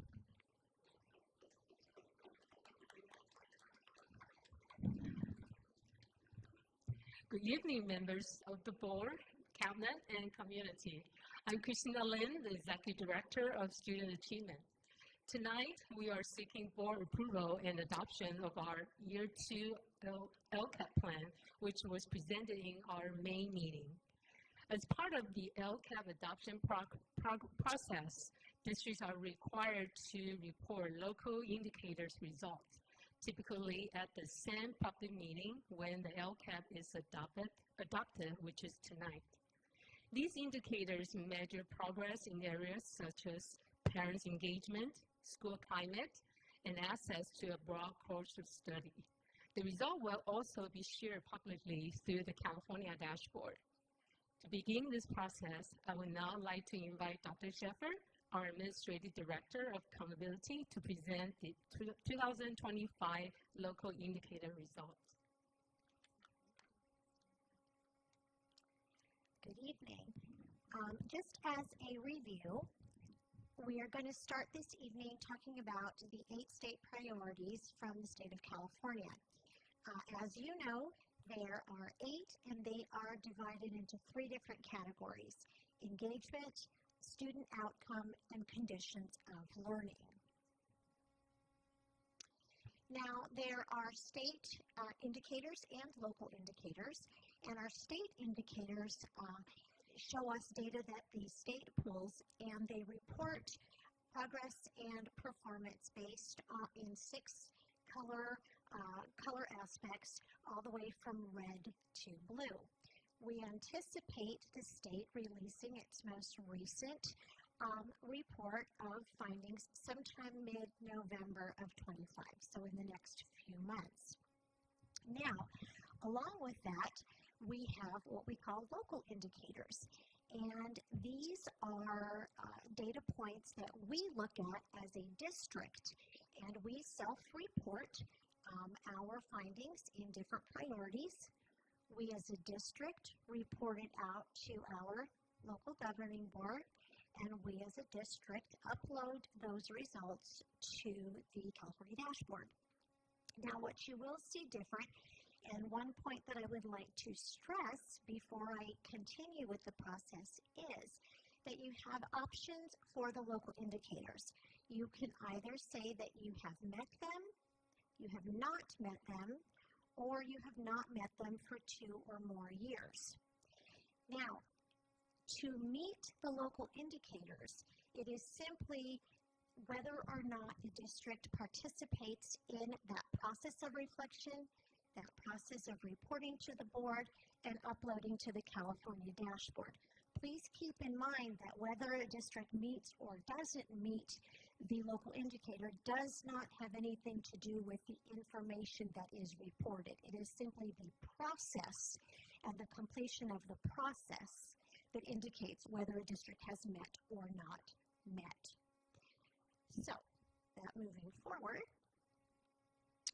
Again, we have 8 state priorities, and as you can see, there are 3 state indicators, state priorities that are reported out strictly through our state indicators. And then we have 3 priorities that are exclusively reported out through local indicators, and there are 2 priorities, course access and school climate, that are reported out through both local and state indicators. If you were to look at the California dashboard, if you were to go online and look at the California dashboard, this is a screenshot of what the Orange Unified Dashboard looks like at this time. Of course, as we know, come mid-May, mid-November, this will change, perhaps. But right now you can see the indicators on those color spectrums and the local indicators that indicate that we are met in those priorities. So that's what it looks like. Now our timeline is we begin to look at these indicators in about February, and sometime between February and June the state has templates that we use for local indicators, and they have remained consistent for quite some time now.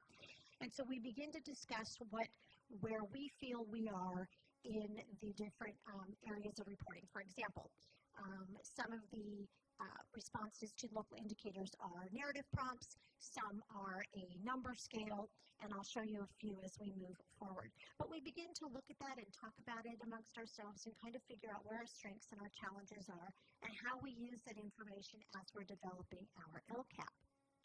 And then by July 1st, we have the obligation to report out our findings to our board, and by August 1st, we have to upload that information to the dashboard. Now, if we do, as I mentioned a minute ago, if we do all these 3 things, then we have essentially met the local indicators. So our first local indicator for priority 1 is basic services. And basic services involves three areas. It's our teachers, it's our textbook availability, and it's our facilities.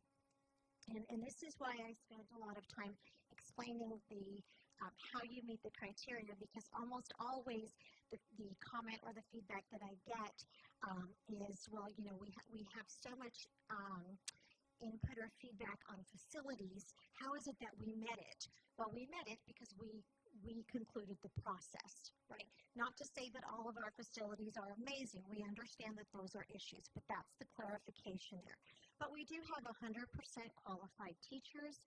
100% of our students have access to the appropriate textbooks, and 61% of our students of our facilities were in the good category in the facility inspection report, on that FIT report. Moving on to priority 2, which is the implementation of state standards. Now, for this local indicator, the template asks that we rate ourselves from a 1 to 5 in different areas. And you can see there it's providing PD, standardized instructional materials, programs, academic standards, and support for our teachers and principals. And we did a self-reflection, and we reported that we are fully implemented and able to sustain in these areas. For priority 3, parent and family engagement, again, the template from the state asks us to rate ourselves from a 1 to a 5 in 3 different areas. Building those family relationships, building the partnerships, and seeking our educational partner input in our decision-making process. And again, we feel that we have full implementation in that area with sustainability in place. And just a quick note for either of these, they can, again, because it is a self-reflection, they change. Sometimes we feel that we have stronger areas than others. There are times where we rate ourselves differently, but again, the fact that we met them is that we participated in the process. But this year we felt especially strong in the parent-family engagement piece as well. second to last is the school climate, and I will just touch on this briefly because I understand that you have a full presentation on the climate survey after us or shortly after. So just very quickly for this slide, we administered our Orange Unified Administered Climate Survey to our 5th, 8th, and 12th grade students. 12 out of the 13 sections showed a higher scaled score than the previous year, and that this year we had about 300 or so additional students who elected to participate, keeping in mind that the climate survey is voluntary and anonymous, and our students may opt out if they so choose. When it comes to the score, you can see that from 24 to 25, we did show growth, but again, I will move quickly over this one because I know that Mrs. Sines has a full presentation for you to explain in more detail. Finally, priority 7 is access to broad course of study, and this one involves our different areas of course flow, CTE, and so forth. And so our curriculum department was gracious enough to put some bullets together to show you some of the areas that showed that we rated ourselves high in this area. Our A through G completion rate was higher, 0.8% higher than in the previous year, which would be 22-23. This data is, this data is 23-24 because we have not had time to compile the 24-25 for this presentation. Our advanced placement pass rate went up about 5%. We have over 700 dual enrollment courses. We have just over 7,000 students enrolled in CTE courses. And for the 25-26 school year, we have over 15 new A through G courses that were added across the high schools. When we look at one of the prompts asks about areas of support and what we do to sustain the implementation, we have K-12 math, PD, and coaching. Specifically, we implemented the building thinking classrooms for to improve our processes of collaboration. We have inclusive practices of co-teaching, specifically to support our students with IEPs and our English learners. We have a teacher on special assignment who works to coach other teachers and works to collaborate with our teachers to promote that small group instruction and that so important differentiation that we need to see in all classrooms for students to meet those very specific needs of our students. And finally, in this area of access to and support for broad course of study, we have the expanded course awareness. And I felt that this one was a great bullet for curriculum to pull out because this really specifically addresses what we spoke about in our meeting in May when we talked about our students needing that ability to understand what's available at the different high schools, those pathways.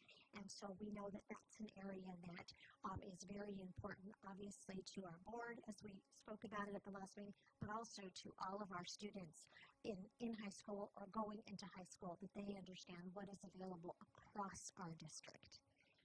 So that being said, it concludes my presentation on the local indicators, and at this time I ask the board to consider the adoption of our LCAP for year 2, 25-26. Okay, does anybody have any questions or comments? I know we went over it pretty thoroughly last month, but okay. Okay, do I have a motion to adopt the LCAP? I'll move it. Okay, Trustee Pillay? Second. Second, Trustee Vane. Any discussion? All those in favor? Aye. All those opposed? Hearing none. Passes 7-0. Thank you. Thank you. Thank you. Thank you so much.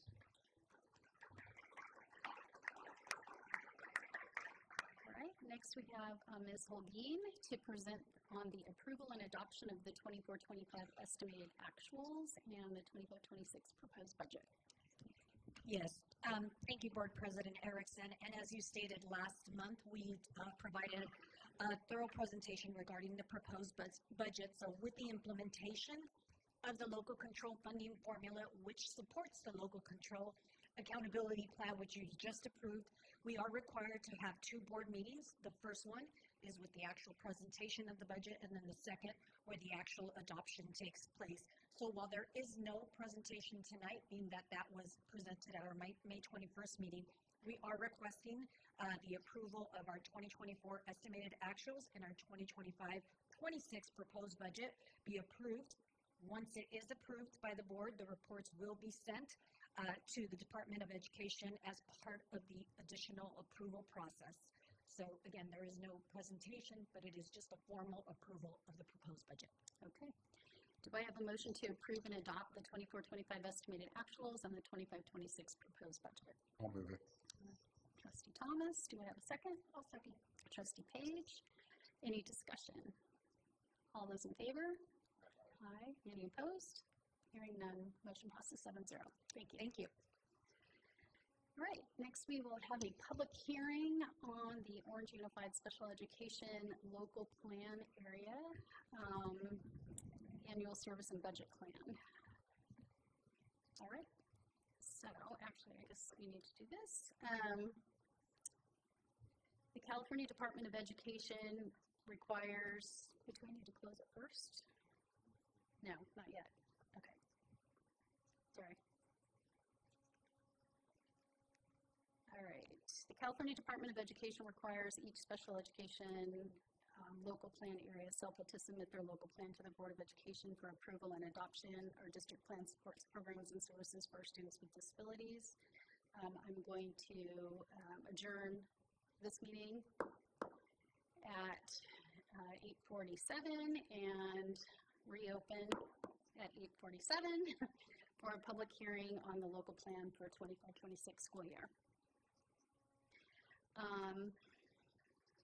Are there any speakers wishing to address the board? No. Okay. Anybody else? You don't have to have a blue card if you're interested in speaking. Okay. Hearing none, I will now close the public hearing and reopen the regular Board of Education meeting at 8:47 p.m. It is recommended that the Board of Education adopt the 25-26 Special Education Local Plan, SELPA Local Plan. Is there a motion? Okay. Trustee Yamasaki, is there a second? Second. Trustee Thomas, is there any discussion? Okay, all those in favor? Aye. Any opposed? Hearing none, motion passes. Okay. All right. Next up, Mrs. Nib to present on the tentative agreement between the Orange Unified School District and the Orange Unified Education Association and recommendation for district leadership employees. Thank you. Thank you. Good evening, Board President Erickson, members of the board, Superintendent Christensen, Cabinet, and community. Tonight we're bringing for board ratification the tentative agreement, including 2 memorandums of understanding between the Orange Unified School District and the Orange Unified Education Association, OUEA, for 24-25 negotiations, and to ratify equivalent compensation terms for district leadership employees.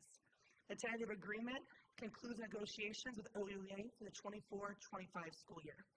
So it is recommended that the Board of Education ratify the tentative agreement, including memorandums of understanding between the Orange Unified School District and the Orange Unified Education Association for 24-25 negotiations, and equivalent compensation terms for district leadership employees. Thank you, Mrs. Min. I think everybody's had a chance to review it. Is there a motion to approve the tentative agreement between the Orange Unified School District and the Orange Unified Education Association? I so move. Okay.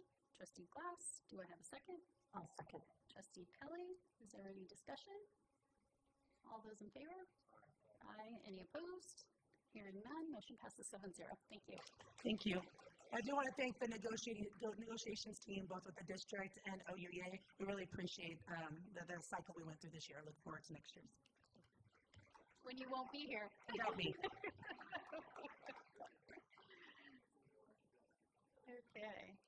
All right. Item 8B, the Orange Unified School District School Climate Survey results. Dr. Whitmer. Thank you again. Each year we administer a climate survey to our students. It's called Each Mind Matters, and it helps us gather the perceptions of our students, their well-being, and social emotional state. I'm going to introduce Janice Sines, who's going to talk about our survey results.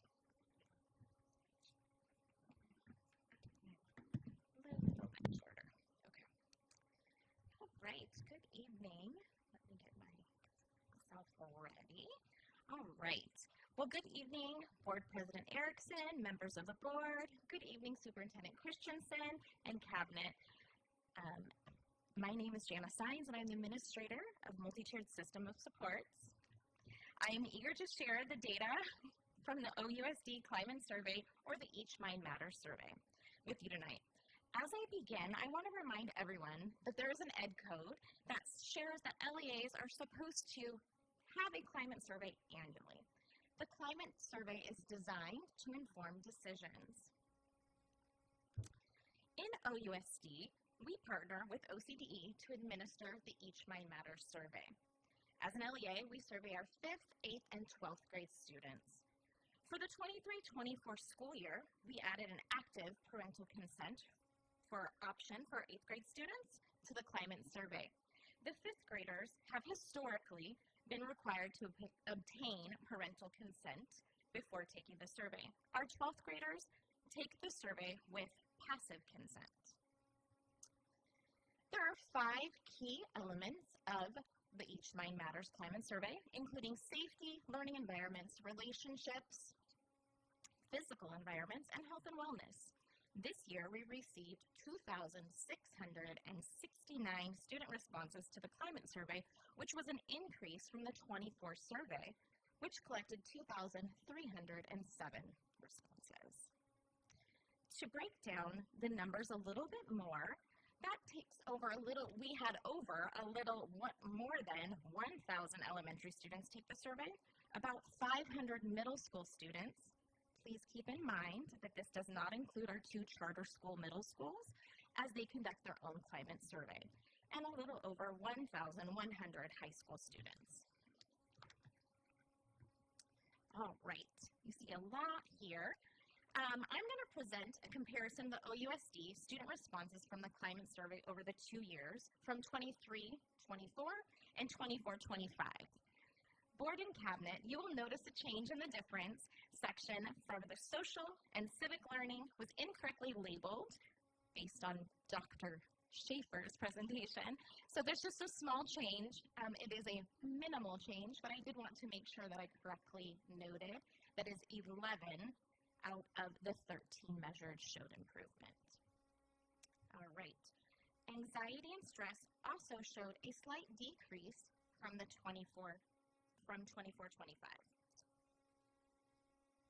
I'm going to leave this up here. I know you guys have it in front of you, but all right.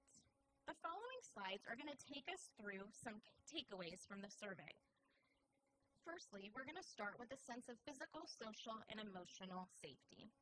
Please keep in mind that this section of the survey is what is considered reverse scored, which means that the students' answers of not at all or very little are in green. The reverse coding was done so that higher numbers across all areas represent more positive outcomes. We can see that 86% of students reported very little or not at all, stating they are not afraid of being beaten up at school. That's the second line of data. 78% of students reported a positive sense of physical safety by choosing not at all or very little. And 42% of our students reported it is common for students to tease or insult one another at this school. Before reviewing this slide, I want to call out that once again, this portion of the survey is reverse coded. With the percentages you see representing here are not at all or very little. Throughout the presentation, you're going to see graphics displaying overall scores, as previously, followed by the breakdown of scores for elementary, middle, and high school levels. Data from this year's climate survey shows a trend of more positive responses for elementary students, a dip in middle school, and then a rebound or increase in our high school scores.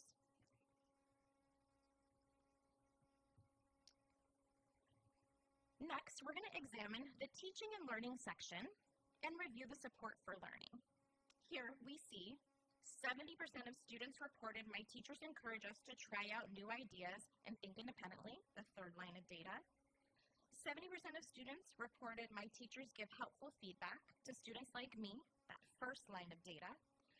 However, only 54% of students reported my teachers help us organize our work. This is something that each site is encouraged to review as a means to continuously support our students through our AVID best practices or other organizational means. Please take a moment to review the slide. Again, we do notice a trend of the decreasing responses of our middle school students regarding support for learning when compared to their elementary or high school peers.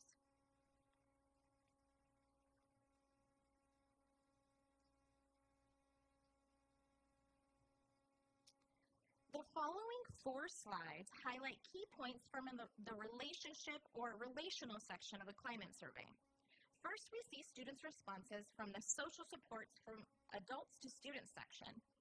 79% of students reported there is at least one adult who treats me with respect. It's the last line of data. 73% of students reported there is at least one adult who believes I can be a success. The second to last line of data. Only 45% of our students reported there is at least one adult who takes an interest in me.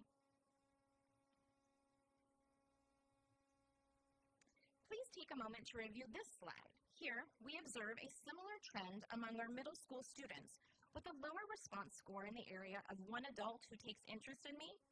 I do believe it's essential to note that the transitional years in middle school often present unique challenges, including social-emotional changes and shifts in academic expectations, which may contribute to this perceptual gap. Again, sites are encouraged to review their specific data and identify opportunities for improvement in this area. Continuing with the relationship portion of the survey, we're going to now highlight the social supports for students to students. This is a positive trend. 77% of our students reported there are students at the school who are kind to me. 76% of students reported I have friends at the school that I can turn to when I have questions about homework. As you see, this again highlights the breakdown for responses by grade. Overall, this section we see positive trends. Students have students who they can talk to. Moving forward with the institutional environment section of the climate survey, we now examine how students feel about the physical surrounding of each school. 63% of students reported there are plenty of class materials for all students. 61% of students reported current student work is displayed in the classroom. And only 34% of students reported if things are broken at this school, they get fixed immediately.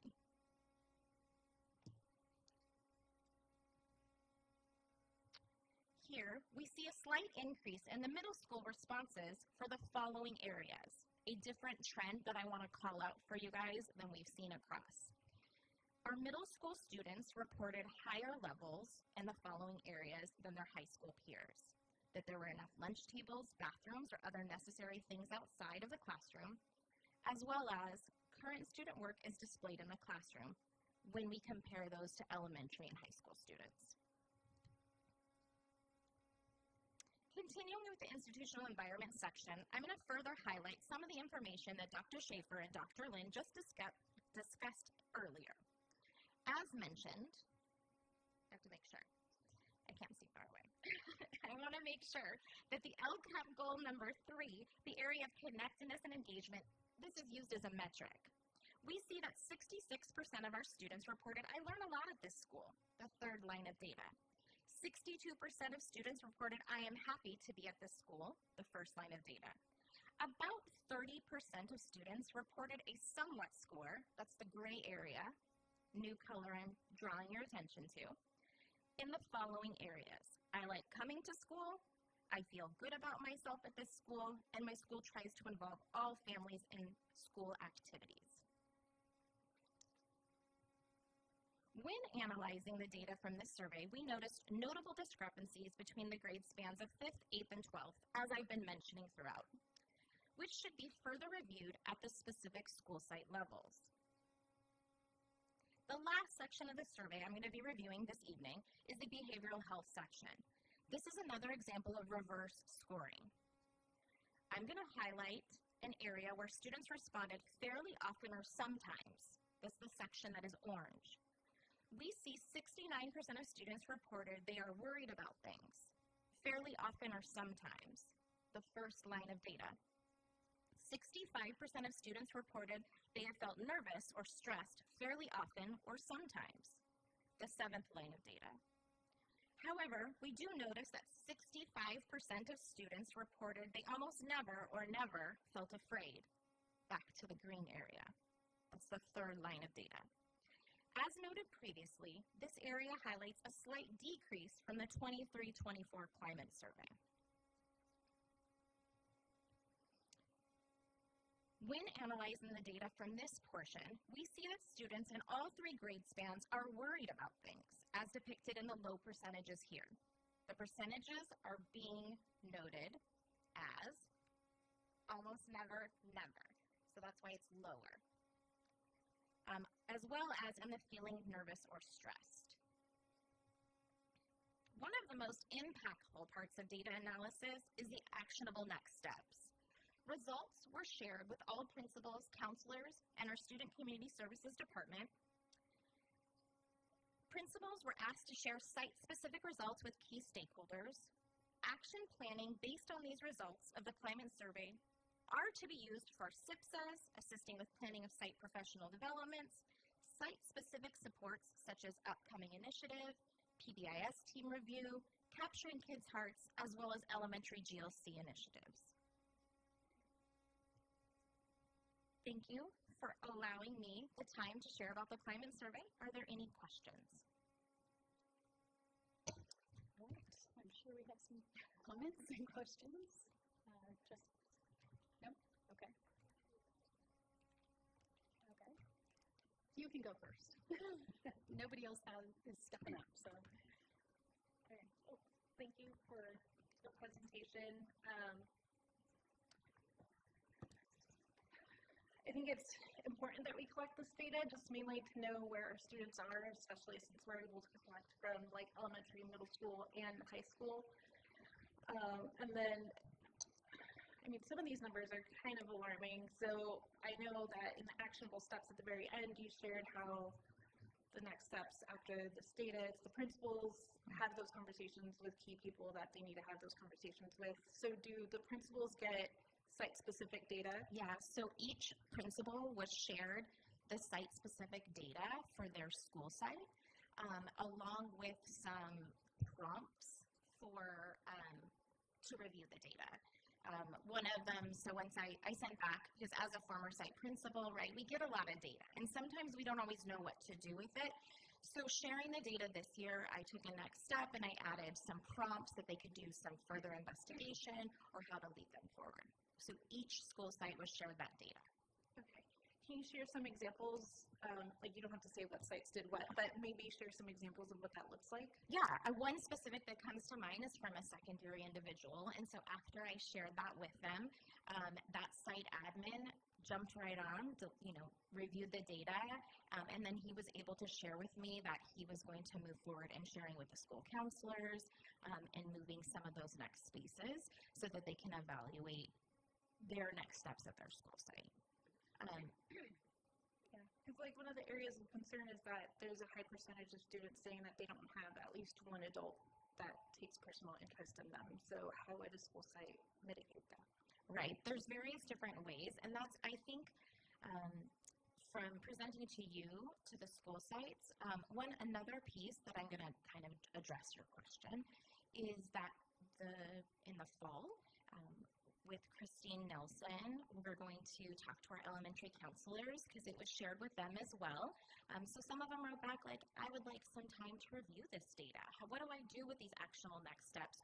Whether it is pulling into the PBIS team, whether it is making connections for that check-in, check-out, which is part of PBIS. So those are some actionable next steps that we're going to go ahead and meet together to review this data. Because it does differ by site, it's really important that each site looks at their data, because reviewing, yes, it is important to review global data. As a site, it's really key to say, where are my students struggling? You know, one of the pieces that I'm going to mention, right, with that school facilities portion, I myself would ask some students, I'd grab some students and say, hey guys, let's talk about what immediately means to you. Because in this day and age, immediately to our students means now. But to a site admin, immediately could take a while, right? Immediately could be different. You know, so that wording, one of the pieces that we are going to recommend is pulling some student groups and getting some student voices, something we haven't done in the past after the review of this data. But that, again, meeting with our elementary counselors at the beginning of next year. Great. Because like surveying them in 5th grade maybe will help, you know, for the data when they go into middle school, but potentially the feedback that they're giving you then would help the upcoming, right, like different grades that are moving up. Can I address that? Sure. So I presented at the District Advisory Council, it feels like months ago, but it might have just been last month. And one of the pieces is, why don't we survey more than just 5th, 8th, and 12th? The Ed Code states that we need to survey students within grade spans, and our grade spans that we choose for this survey are 5th, 8th, and 12th. That means I'm surveying some elementary students, some middle school students, and high school students. So that is our choice as to why we don't do more. Okay, and which time of year are they surveyed? We survey, it's January to February, really depending. We like to have our LCAP survey done ahead of time, and so usually we do that in late winter time. Okay. But that also impacts like how they answer some of these questions. Correct. My last question is about the data set with like social emotional learning and the bullying and harassment numbers that have been reported. And there's higher numbers for teasing and different things like that, which could be, you know, supported in the classroom. But when it becomes like harassment and bullying, that's at an administrator level. So I know we have a bullying handbook, but are there discussions about expanding it or updating it, or how is that shared with site administrators, teachers, and parents? And I am going to address that. So overall, which is something that there was a lot of data. I could spend hours talking about this data, not only because I love it, but because there's a lot to discuss. One of the areas that was mentioned was the lower levels of cyberbullying across that. So it's a reverse coded one. However, our students are reporting very low levels of cyberbullying, answering your bullying question. Additionally, that would be going back, if the teasing goes back to your PBIS team, right? Is there a difference between teasing and playground banter? That discussion needs to be conceptualized within your PBIS team. And if I am a school site who had a high level of teasing reported in the grade levels, it's something I want to come back and make sure that it is not that. We want to make sure that it is not bullying, it is not going too far, and having that, again, the student voice as to really what does that mean? How do we conceptualize teasing on our school site, and what is our line in the sand, right? What is not acceptable on our playground? Right, because we have different behaviors, especially when we see them as younger elementary schools. They're still considered as behavior as opposed to bullying. Right. But as they grow older, I guess that's why I'm asking, because it took a while to find it. There's like multiple clicks that I had to go through to find it. Your bullying handbook, out of date, and so I don't know if there's plans. Yeah, there is. I am going to say that is, I know people are listening who take care of, and we all collaborate on the bullying handbook. It's something years ago that I was a part of writing, so I know that's definitely something that's always at the forefront. It's shared with school sites as well as parents via our website, but I will definitely take that back and see how we can use. I shared that it was with this data has been shared with our student community services, and that portion is a collaborative handbook that's edited by multiple people. So, great, thank you. Yep. Mr. Glass, Trustee Glass. Thank you for your presentation. I appreciate that. I just have one question. Regarding the student responses, and you mentioned that they were passive, right, at a certain grade level? 12th grade, yes, sir. So what incentives, because you went up 300 responses, which is great, right? What can we do to increase that number so that we have more students? Seniors are going to do what seniors are going to do. Right. The younger ones, so we can get more information and data so we can keep the classrooms and the playground safe. Yeah, and I will talk to that. That was one of our middle school partners actually chose a class.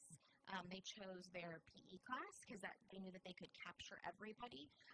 And so I'm not sure exactly what her incentive was, but her responses went drastically up. So she must have done something over there to get her responses up.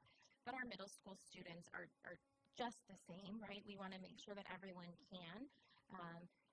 It did take us some time because our 8th graders was a new ad for that parental consent, so we've got to get the permission slips back, and if anybody knows anything about middle school students, getting those items back is difficult, but we are very excited to continue to do that. We bring to light where they were last year and where they want to go, so that's something that we always want to strive for. Yep. Thanks again for this. It's really, you're very organized, and I appreciate that. Relatedly, my question is the one, there's a lot, but this particular one we haven't discussed is the measure that says that teachers aren't helping students organize their work, or that students feel that way. Right.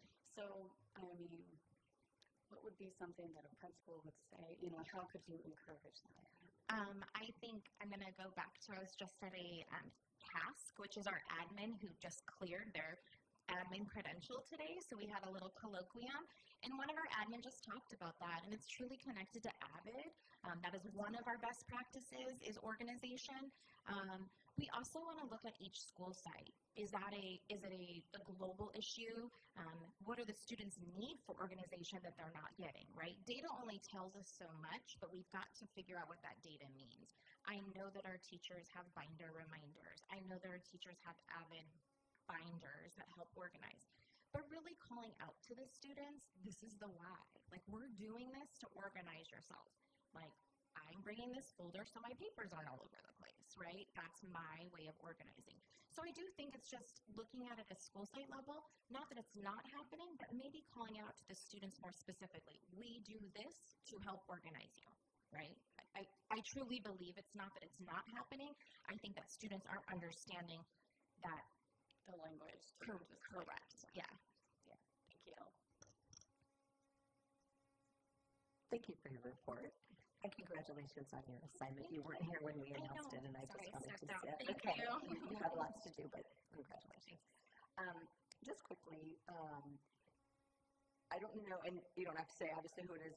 Do we have any schools, I'm just curious, that had real standout, like, wow, that one was an outlier compared to other schools, that this one really had either much higher, depending on which way you look at it, more positive or more negative, or was everybody kind of all over the board?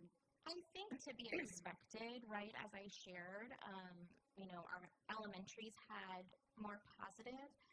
We can always improve on the numbers that are reported by school site, because one key piece of the climate survey is in order to get actionable results at a school site, you have to have more than 15 responses. So we definitely want to work towards everybody getting more, and so that they can get actionable results. I just was curious if maybe like the Title I schools, you noticed a certain trend there, or no, there were no real outliers. None. None that jumped out.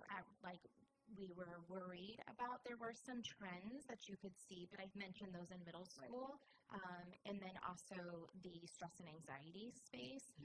Again, I think conceptualizing it could be a good thing. Kids could know, but we really do want to look at it by school site level. Right. And then on that note too. When you give the principals the data, and like you said, at being a site principal, you know you get tons of data. And you can come up with ideas, but will there be someone from the district or counselors or whoever that can kind of help follow through just really intentionally, like what did you decide to do with this climate data? Just for me, I always needed someone to kind of help me be accountable because it's easy just to put that in another pile of things to do, and then you get more data, and they maybe need to be intentional about it, but also have that support from the district. Like we're gonna have you talk about it, and then we're gonna come back in a couple of weeks and see what the next steps are for your site. I think that the piece to answer that is yes, and it is ever evolving. I think that we've been giving the climate survey for years. Previously, it was every other year. For 2 years, it's been a year. So I do think it's going to be on people's top of mind because every other year we could forget about it. So now we're able to talk about it annually. I do think that the connection of our counselors across the board, I'm highlighting elementary counselors, but I got another message from a middle school counselor that said, thank you so much for this data. I'm going to go ahead and look at it so that they can make actionable steps. Is there a formal follow-up? Then the formal follow-up will be after the data from next year, Sarah, but it's something that we can take into consideration during our principal PLC time and conversations when we're looking at multiple sources of data. Okay, yeah, I was just thinking maybe for a future principal meeting, that might be something to come back to and just, hey, let's share out what you're doing at your site, because again, when principals can share something that's working at my site for the student that feels like nobody's taking time for them. Maybe they did a mentor program, or just something that they can share, or putting it in their principal goals that they do, but something like that. So it's not extra work, but it's just something that naturally comes back. But just having that follow-up support, I know for the staff would be helpful. We're busy. Thank you. Yeah, thank you. Report. Okay, anybody? We are good. All right, thank you. I actually do have a question on the middle school. Sorry. I'm sorry. So the question I had is kind of to follow up with Trustee Pelley's question is, was there a difference in number of responses per school site? So not just the qualitative, answer, but the how many were there? Were there schools that really didn't answer and other schools that did, or because sometimes they will encourage their students to participate and then maybe another school they're not. So not in the middle school level. All of our middle schools participated and had results. So they had enough results, and all of them were, one of them had a little bit more, but not a ton to make it a huge difference. Right. Yeah. Because our number of middle schoolers is small. If we're not looking at the charter, yeah. Then what do we have? Maybe 1,700. I think we said when we were looking at it, it is pretty spot on for the number of middle schoolers. Mm-hmm. We have a couple more than our number that was reported. Percentage-wise, in terms of answers, we had about 500 middle schools. Yeah. Middle schoolers respond, which is right about. I think when we looked at our data, yeah, I think it's pretty high. It's actually it's only one grade level. Remember, it's only 8th graders. And only 8th graders. Right. So it's only 8th graders. So it's pretty on. So all of our middle schools had about the same. Okay. But I can get the numbers if you want exacts. I think you have them. For the individual schools? You have, yeah. Okay. Yep. Okay. Thank you. Thank you so much for all this work. It's been really, really interesting. Really enjoyed looking at everything. Thank you. Thank you. Okay. Orange Unified School District GEAT program. Dr. Whitmer? Yes, tonight we have a presentation on our Gifted and Talented Education program. I'm going to invite Rayanne Little to the podium. Lisa, are you jumping in here too? I would like to note that this is Rayanne's last presentation. She's retiring at the end of this month. Congratulations. We're going to miss you. And she's going back east, moving back east to be closer to her grandchild. So it's pretty cool. Rayanne? Oh, Lisa. Rayanne and I have worked together on a very long time. 20 years now, so it's gonna be sad to see her leave, but I'm very excited for her, and we're very excited that Jana is coming on board. So, good evening, President Erickson, Board Trustees, Superintendent Christensen, Executive Cabinet, and our OUSD community. Thank you for the opportunity to share an update on the Orange Unified School District's Gifted and Talented Education Program. I'm Lisa Green. I'm the Executive Director of K-12 Curriculum and Instruction, and joining me this evening, as Dr. Whitmer said, is Rayanne Lopez-Little, our Administrator for Elementary Curriculum Instruction and Mentoring. Together, we'll be walking through key components of our GATE program, starting with an overview and moving through assessment, instructional models, placement, and support. The mission of our GATE program is to challenge and support the academic, social, emotional, and creative development of gifted learners. Our GATE program vision is to provide learning experiences that incorporate depth, complexity, novelty, and acceleration so that each student's unique abilities are both recognized and nurtured. Here's our agenda for tonight. I'll begin with a brief overview of the GATE program, assessment protocols, and how we engage with our community through outreach. Then Rayanne will walk us through GATE characteristics, program models, staff training, and our placement process. Currently, just over 3,000 students in Orange Unified are identified as GATE across grades 2 through 12.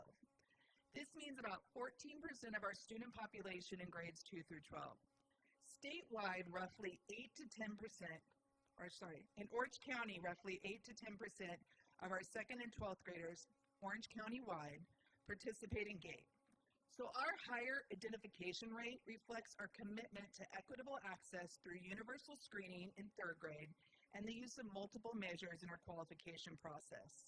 By considering a broad range of data, not just a single assessment, we're able to recognize and support a more diverse group of gifted learners who may not be identified through traditional testing alone. GATE-specific services are provided in grades 2 through 6 through 2 primary instructional models: magnet programs and cluster programs. Orange Unified operates 5 elementary GATE magnet schools, each aligned with a high school feeder pattern. Qualified students are offered placement in the GATE programs at these magnet schools based on a multiple measure system that considers both ability and achievement data. Our magnet schools include Crescent Elementary and Running Springs Elementary in the Canyon High School feeder pattern, Knoll Canyon Elementary in the Villa Park High School feeder pattern, La Vita Elementary in the El Medina High School feeder pattern, and Palmyra Elementary in the Orange High School feeder pattern. In addition to magnets, we also support GATE learners through cluster programs at all elementary school sites for those students who, upon qualification as GATE, choose to remain at their current school rather than transferring to a magnet.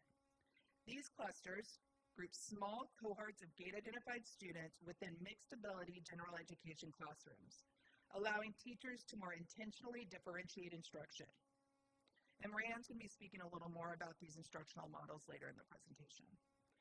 We also offer a specialized program at Fletcher Mandarin Language and GATE Academy, which enables students to continue in the Mandarin Dual Immersion program while also receiving their GATE-specific instruction.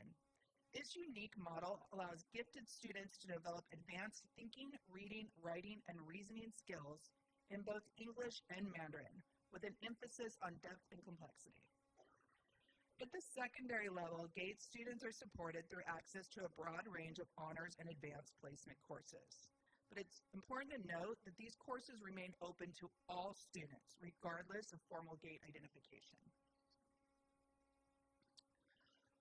Okay, so who gets assessed? All 3rd grade students in OUSD are universally screened for GATE identification unless a parent opts their student out. Students in grades 2 and 4th through 6th may be referred for screening by parents or teachers. And this also includes private school students who reside in our district boundaries. Once a student qualifies, their GATE status remains through grade 12. And we do allow retesting in future years through 6th grade if a student initially does not qualify. It's also worth noting that GATE status, again, is not a requirement for placement in secondary honors or AP classes. And because of this, we are considering eliminating GATE testing for current 6th grade students as it does not serve a purpose for placement in their secondary classes. We strive to keep families well-informed and engaged in the process. Universal screening is discussed at fall parent conferences in grade 3. Referral links are sent out through school messenger and posted on school sites, websites. We offer multiple parent information sessions. 2 general meetings are offered in the fall, and then spring sessions specifically for families of qualifying students, including magnet school orientations, are offered in the spring. For private school families living within OUSD boundaries, we host 2 testing sessions each winter with information and registration available on our district website. So why would a parent request assessment for their students? And parents typically refer their child because they've observed characteristics that suggest advanced intellectual ability, such as early problem solving, curiosity, or strong verbal reasoning. Other common reasons include students who previously tested close to qualifying or private school families residing in our district area who are interested in our magnet programs. So with that, I'm going to now pass it over to Mrs. Lopez-Little for the rest of our presentation. Thank you. Thank you so much for the opportunity to share a little bit more with you. So this slide gives you a little bit of an overview of the types of characteristics we're talking about when we mention gait characteristics. So we typically see these characteristics coming out in 3 areas. The first one, probably the one you obviously think of, the cognitive area, that busy life of the mind, that kiddo whose mind is going a mile a minute, interested in everything, and just putting unusual ideas and facts together. The second area we don't always think about, but that kind of creative, that really outside the box type of a thinker who's coming up with things or interested in things that maybe other kids are not thinking about. And the third one is the affective or behavioral domain. You see I've got opposites here placed next to each other because commonly we see these sort of gait affective or behavioral traits in 2 sides, some of them being a great, fantastic gift to this child, and some of them being a challenge for the child. So one of them might be that example of the high expectations and frustrations.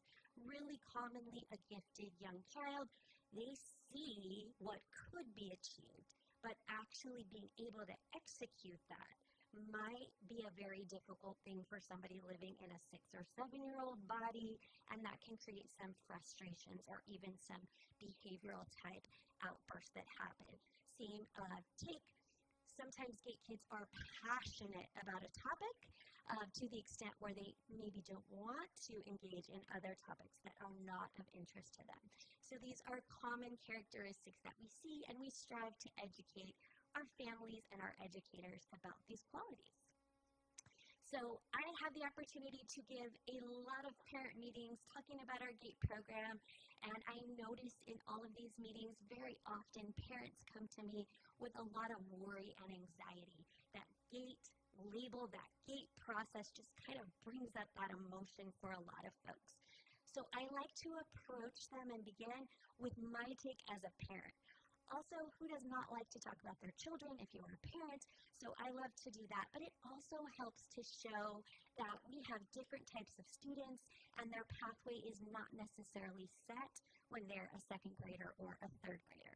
So these 2 happen to be my kiddos, and they do fall into some common kinds of gait patterns.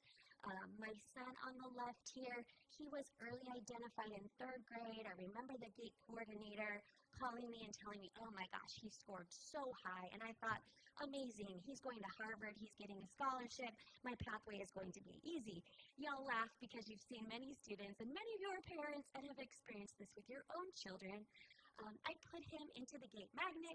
He did not think that was a great experience for him because he was quite interested in outside of school activities like athletics, and the idea that he would spend a lot of time doing extra academics did not seem appealing to him at age 9 or 10. So he ended up going back to his home school where his needs were actually quite well served for quite a good bit of time in Orange Unified. He did eventually come into his own academically, but I would say that was later on, even in college, not even in high school, right? You're laughing, you know that trend. He is now an extremely successful mergers and acquisitions attorney in New York. He did not suffer in the long range from not doing well in 4th grade GATE. So it's okay. My daughter on the right-hand side here, she was a different kind of bird, and in fact, I thought she was always more of an average type of a student. She was more in that creative kind of domain of her talents. She also had some significant issues going on. She had a speech issue that persisted for quite a long time. And I had a very lovely teacher at Canyon High that pointed out to me when she was really struggling in chemistry, perhaps I should look into her attention issues. So once she got those issues addressed, her academics really excelled. So even though she was never GATE identified, looking back, I think she would have been what we call now a twice exceptional, meaning she had some learning issues going on at the same time as she had also some high-level talents.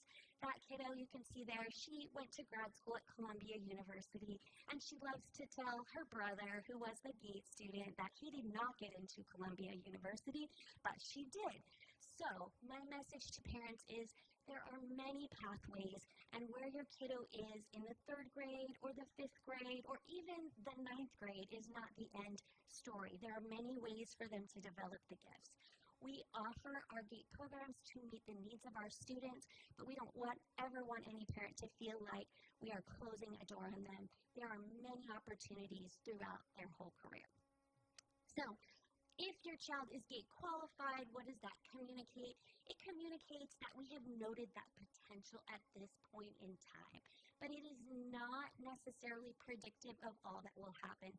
Even if you have an extremely academically talented student, they may need additional time to get that academic maturity. What we're asking for is for our teachers and our administrators to be mindful that there are approaches that can help students like that, whether or not they are fully realized in their academic development. There we go. Instructional models. So Lisa commented on these models. Let me go back one. I skipped one there. So we have 2 models that we use in Orange Unified. The first of those is the magnet. Probably many of you are familiar with it. I know some of you have direct experience with the magnet. And we have one of our fabulous magnet teachers, Ms. Brown, over here, who's worked in the magnet program for a long time. These are very popular in our district. We even have some second-generation families who parents were in the magnet program. My TOSA was in the Levita GATE magnet program. So these are very storied programs with dedicated staff who love working with gifted children and really have gone above and beyond to have innovative approaches to their instruction in these classrooms. I want to clarify that kiddos that select for this classroom, they are still working on grade level standards, and they still have the core curriculum. The difference is the kind of pacing and the kind of approach to instruction. So for example, when I was a 3rd grade GATE teacher, I would spend some time in our ELA curriculum, but if a story was slated to take 5 days for typical classrooms, my students didn't need 5 days to teach all of those key concepts because they had a lot of them already. So I could compact and do some of those concepts more quickly, which would free up time for me to do some additional literature, some additional projects, and our GATE teachers are quite good at that trend. So these are the places where we offer our magnets. Our clusters. In recent years, we have seen a lot of parents that have told us, I'm really happy with my homeschool, or I have family members at my homeschool, and you're asking me to maybe go across town to this other school. I'm not sure that that is the best thing for me. And we do understand that because school is not just about your academic program, it's that whole social environment. So we've seen a great growth recently in the interest in clustering programs. So in a clustering program, what we ask the principals to do is to take a look at their gate identified students, and let's say at a grade level we've got 6, 10 students, put those students into a classroom with a teacher who knows they have gate students and is willing to kind of give that extra time to developing the strategies that would be supportive and helpful to those students. We do have some schools that have a high population of gate students in the general education program, and some of those schools have gone even a little bit above and beyond the typical, which would be the expectation to cluster them. Some of them have developed enrichment classes for their gate students where they might have a special additional STEM project or social studies topics. We even have one that I know of that has gotten a parent group, Villa Park Elementary. I worked really closely with them over the last couple of years. So schools really do have freedom to design this. And as Mrs. Green mentioned previously as well, we do have dual immersion schools that have taken some significant time and effort to ensure that they integrate gate strategies and approaches so they are able to not make the students necessarily choose between the language component and the gate component.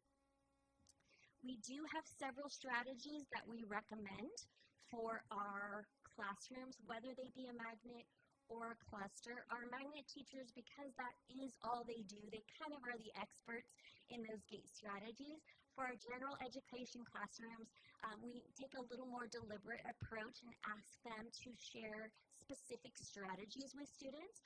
One of those are Kaplan's depth and complexity icons.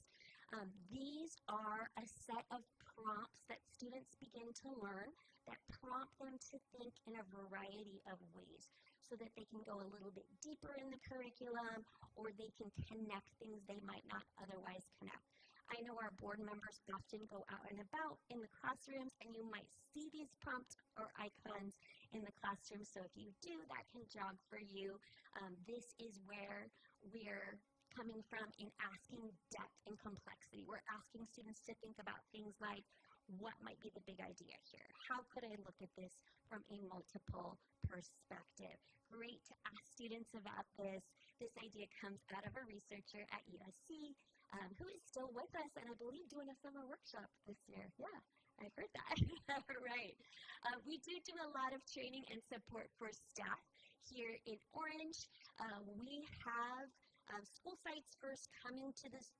We have district staff coming to the school sites to do the referred student assessment so that that is not on the school. We also, a couple of years ago, started an in-house certification program. And I know even though I will be moving on, we already have plans for that to happen starting again in August this year. So we have built the capacity of others to move that forward. We've got some online modules that teachers can look into if they just need a quick refresher. We go to the OC Gate Conference at Cal State Fullerton, and we do professional learning communities in both our magnet groups and our cluster groups. We can also come out and coach teachers if they're needing additional help and support. Okay, so qualification.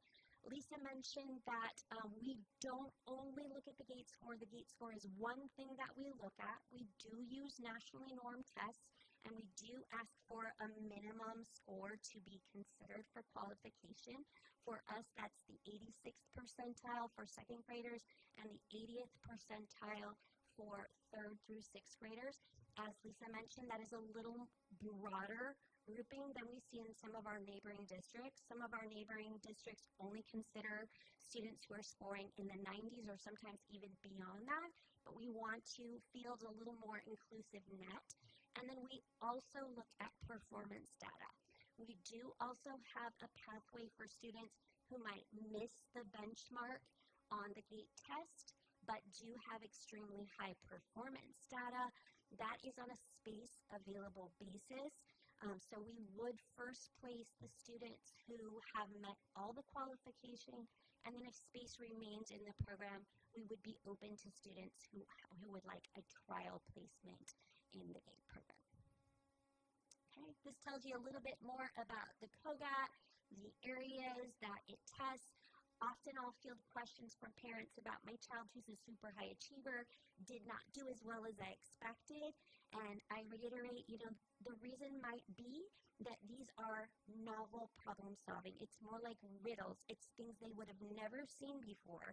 So it's asking that kiddo to approach something totally new and reason it out, which for some of our high achieving students is a challenging task because they're used to learning and giving us back what we have taught them, whereas this is something different. So the OLSAT asked that, and then the COGAT, very similar. I'm sorry, I had it reversed. COGAT was the last one. OLSAT, very similar. We use the OLSAT for 4 to 6. Currently, we are considering moving to the OLSAT for all of grades 2nd through 6th, for the reason being that it is a little more time-efficient assessment. The COGAT is administered over the course of 2 or 3 days, which is taking quite a bit of class time from our 3rd grade teachers, whereas the OLSAT can be administered in a more compact way, but is still a nationally recognized and norm test. So we're considering moving to this one for our 3rd grade. Okay. Placement, this is a question that sometimes comes up. Maybe I'm assigned to the Crescent Gate, but I want to go to the Levita Gate. We do have that from time to time. We automatically will place kiddos into their feeder pattern magnet. We have had in the past some magnets that are overfull, meaning we have more qualified students than we have places for them. So in that case, we will waitlist the students, and we do have a whole kind of a point system that we use that look at all the measures considered in order to give priority to students. Noting also that it is a feeder area, so that if the GATE program is at Palmyra Elementary, Palmyra students don't have a priority over West Orange students. All students in that feeder pattern are looked at based on qualification data in that same way. If they want to go to a different geographic feeder, they absolutely can if space is available. So we'll fill all of the students from that area who want to go to that school, and then if we have additional space available and a parent wants to go to a different one, we will offer that to them. Siblings, this is a topic that comes up quite a bit. We do address the issue of siblings through our open enrollment process. So just like any kind of open enrollment, they would get a sibling preference, but it's not guaranteed. It just depends on how full the grade level of the sibling is at the particular school that they are seeking. These are some ways I talk to GATE parents about supporting their students, and I would really counsel all parents to think about. Going back to my own talk about my own students, whether a student is GATE identified or not GATE identified, we want all of our students to understand that we don't believe their abilities are fixed at any particular moment in time. That's a very old way of thinking, but in our GATE programs today, we believe it's a complex interplay of not only the abilities that child is born with, but all of the experiences that they have, the motivation and effort that they put through. So we encourage our families to really praise their efforts, to encourage our GATE students and other students to understand they should seek challenging experiences. It's okay if they struggle and fail sometimes, and to keep that communication open when that happens, and hear what our teachers have to say about what can support those students. We also encourage them to just give a wide variety of experiences to their students, again, gifted and non-gifted, so that they have the opportunity to develop those interests and talents in whatever way that takes them. Okay, we do have a community advisory committee. This is open to everybody. It's specifically targeted to our elementary GATE parents, but it's open to anyone to participate. In recent years, we have done virtual meetings. That's something we started during COVID that's been really successful, and we've alternated between a lunch hour meeting and an evening meeting so that working parents are able to log on and participate. This year it was kind of cool. I had 2 amazing parent leaders. One of them was from a GATE cluster program, and one of them was from a magnet program. So they were my co-leaders, and it was great because it gave me that perspective of both kinds of needs in the different settings. occasionally parents will think, well, if I attend the committee, then maybe my student will get into GATE. It doesn't have any bearing on their qualification. It's just an opportunity for them to hear our voice and to give feedback on what we're doing. We put this onto our website for them to give feedback, and they can also give input into the topics that are addressed in the committee. All right, and that concludes the presentation. Are there any questions about our GATE programs? Trustee Bain? Thank you for this. I have a lot of questions. But my kids are little and you haven't gone through any. So that's all right. Why are there 2 magnet schools in the Canyon Feeder? Originally, there was only one magnet, and that was Crescent. So there are 2 reasons that we added on Running Springs over the last couple of years. One of which is that Crescent chronically ran a waiting list. They already have 2 GATE classes at each grade level. We really didn't want to expand to a 3rd class there because that would maybe change up that dynamic of the school site too much. So we looked at what other schools were qualifying a high number of students. And so we saw that Running Springs was year after year qualifying about 20 students in a grade level. So thinking about that from the perspective of inviting 20 Running Springs students to go over to Crescent, it didn't really make a lot of sense demographically. Additionally, I had the advantage of working with Running Springs a few years prior when they had started to implement their International Baccalaureate program for the elementary level. So I was really familiar with the kind of work they had done at their school site in getting a more deeply academically engaged program across the school site. And I thought that would be an excellent fit for the GATE students because that is the kind of instruction that we're seeking. So they were willing and able to take that on, and they have been quite successful with it. They started with just the 4th grade, they moved to 5th grade, and now they're adding 6th grade for next year. They've been able to fill that class each year. At this point, we are doing that sort of Eastern Canyon area is the first priority for Running Springs. So predominantly the students from Canyon Rim and Running Springs are filling that GATE class. I do have a few other requests like Anaheim Hills or Imperial who might want to go to that Running Springs program, and occasionally somebody else, but the majority there, and we are still filling the program at Crescent as well. Okay. Are there other schools that are as impacted that we would consider doing the same thing? Yes, the other school that has been impacted historically is Knoll Canyon. Historically, that has run a wait list, and we do still have at our upper grades there a wait list that has been very intransigent. The issue with Knoll Canyon is that Knoll Canyon does not have additional space to add an additional GATE class. So we have talked to some of the other schools in the feeder pattern about perhaps if they're interested in being a magnet. At last discussion, and this is something that can be revisited every year, the schools in that area were seeking a different approach to that. Take, for example, Villa Park Elementary. I know that the principal there really addressed that issue with her staff and with her parent groups, and they did feel that they wanted to continue with a strong and robust clustering approach along with some additional enrichment classes there. But it is something that over the next years, we certainly could revisit as we look at our numbers. Now, this year, I think partly due to the fact that several of our schools, like Villa Park and Serrano, have really strengthened their clustering, I do not have a waiting list at the 4th grade. At Knoll Canyon, I'm filling it at just about the right number that I want, which really is ideal because it shows folks' needs are being served. Okay, thank you.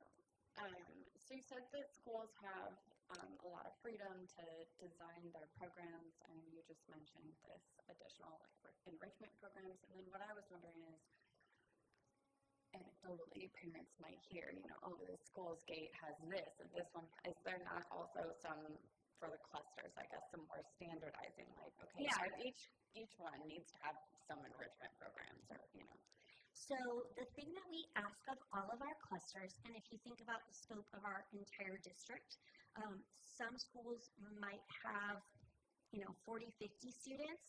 8 students at site that they're looking to cluster. Some could have 5 or 6 students, right? So it's individualized by the site, but the things that we do ask for are specific strategies that we ask to see in the classroom. So I'm just going to go back really quick and highlight that. If you go back here, if my little clicker, which way? Oh, back towards the computer. I'm looking at the wrong thing. There we go here. There we go, perfect. So you can see at the bottom of the page here, we do have specific strategies that we ask to be included in the classroom. So Kaplan's depth and complexity is one of the things we ask to be included. We ask teachers to look at including tiered assignments. So that would just be something where common practice really, there might be a base assignment and then it gets kicked up with some extra challenge for some students, or maybe there's a more simplified version for a student who might need that. Curriculum compacting is a really popular one that I've seen in several of our school sites. That is where perhaps they take a math unit. They might have students who are way advanced in math, and so they pre-test students, and then for the students who have already shown that proficiency in the math unit, they get differentiated activities, a different, more application level unit for that period versus the typical. There's individual interest projects times. Almost all of our GATE clusters participate in that, as well as learning menus and choice boards. So those kinds of activities have been a must-do for our GATE cluster programs. As far as the enrichment kinds of extra classes, that really depends on the number of students they have and the resources and space that they have to be able to do that. We have not dictated that to them since their needs are so varied. Is there a minimum number of students to make a cluster? Well, to make a cluster would probably have to really be 3 because otherwise it wouldn't truly be a cluster. But if we do have some schools that will have 1 or 2 students at a grade level that have opted to stay there. So we would expect and hope that at least the teacher has that lens. Some of these strategies, like the tiered assignments, the Kaplans, could be easily implemented even in that kind of a scenario because they could easily be integrated into what the teacher's already doing in their typical classroom. When are you thinking that our district will make the change to all having the SAT for all the OSAP? Yeah, so definitely it's something that we've started the discussion about already. We met with our COGAT representatives last week to think about, do they have an option that might be more time efficient for us? We weren't totally satisfied that they do. So that will definitely be a discussion. I think we just appointed a successor for me tonight. My boss, Lisa Green, and Ms. Sines, who may have gone home for the evening, no, she's still here. We'll all be having that discussion and then be sharing with our school sites to see if they have any input on that process as well moving forward. It is a year-to-year thing too, so it's not like if we decided to move to the OSAP from the COGAT that we would be locked into that forever. We certainly could give that a try, and then if we did not feel like it met our needs, we could move back. But we have been using the OSAT for grades 4 to 6 for quite a long time. So we have some familiarity, and we did do a soft pilot of the OSAT for some of our younger kiddos this year. Not a big formal one, but some small groups of students we tried our OSAT with fairly comparable results to what we got on the COGAT. And in 2nd grade, it's read to them, is that right? Yes. Versus So, how does that relate? Yes, exactly. So both tests, there's a lot of oral prompting in the 2nd grade level because it doesn't assume a reading ability in the 2nd grade. It is a very time-intensive test to give for the 2nd graders in the COGAT because we are doing those full 3 batteries. I did myself try out the 2nd grade OSAT with a student this year. It is very similar, but it's much more compact. So there would be like a short section where it would prompt for particular examples, and then the students would have a little bit of time to do those, and then they would pause, and then it would go to the next section for that. But the types of questions were very similar, but it did not extend over that large window of time. It were fewer examples in each area. Now, with the feeder pattern, to the gate magnet? Is that the feeder pattern of their home school or the school that they are attending? That's a great question. So if they have been attending that school for quite some time, we consider that their home school. And that is one of the only counsels that I give to parents when they're making the decision about whether to try the magnet, is that that is something to consider. If you are already attending a school that's not your home school, and then you opt to transfer to a different school, depending on space at that school you were attending previously, were you to change your mind, there's a possibility that they might not have space for you. That very rarely has happened, but that is a possibility, versus if that's their home school, your home school is your home, they always take you back. So that's something I just ask them to think about. Year to year, we only have a few students who opt for the magnet and decide to go back. It's not a huge percentage, but it happens from time to time. Like with my own child, when I see he just wasn't ready for that magnet program at the time. Thank you. And so with this score, I don't think we need to go into everything that's in the score, but I am very curious about it. Do parents know what the score their child has received in this overarching score and on all the wait lists? Do they know their exact number on the overall wait list and wait list of all the schools? Yeah. So first off, for the GATE score, we do strive to get those out as soon as we can. So as soon as we are able, we get those out to parents. For our second and third graders, we have been able to upload their score reports into Aries. The format of the 4 to 6 report, we have not been able to upload to Aries, so hopefully they would change that if we opt to go with them for a second and third grade level, so we could get that in there and they can see it at any time. But we have been emailing those to parents individually so that they will have them. So we upload them, we let them know what their score is. Then when we get out our GATE qualifications, in the first round, we have a whole committee that will get together and crunch all of those numbers, all of the factors, and we'll get that first cohort of students that we're sure these are our top 30 in this area. We're going to offer all these students this placement. So we'll send those out right away. The whole rest of the batch, we will send out as a wait list. We won't give them a number in that initial part, and I will tell parents, if you are really struggling and you want to have some idea, get in touch with us. We can give you an idea of where they're falling. The reason is it's pretty consequential to give them a wait list number, right? So we go back and we do a second check on that wait list to make sure everything is up to date and everything is accurate before we rank that wait list. As I said, this year we are in a position where we have very little wait lists. We have just a few kiddos waiting around the district for a placement that they desire, but we have had times when we've had more. So we do take that extra time and that extra care before we tell people what that number is for them on the wait list. Thank you so much. Sure. Thank you so much for your thorough presentation. I think this is the first time since I've been on the board that we got a presentation on GATE. I don't recall. So it's just really nice because it gives me a better understanding of how the process works.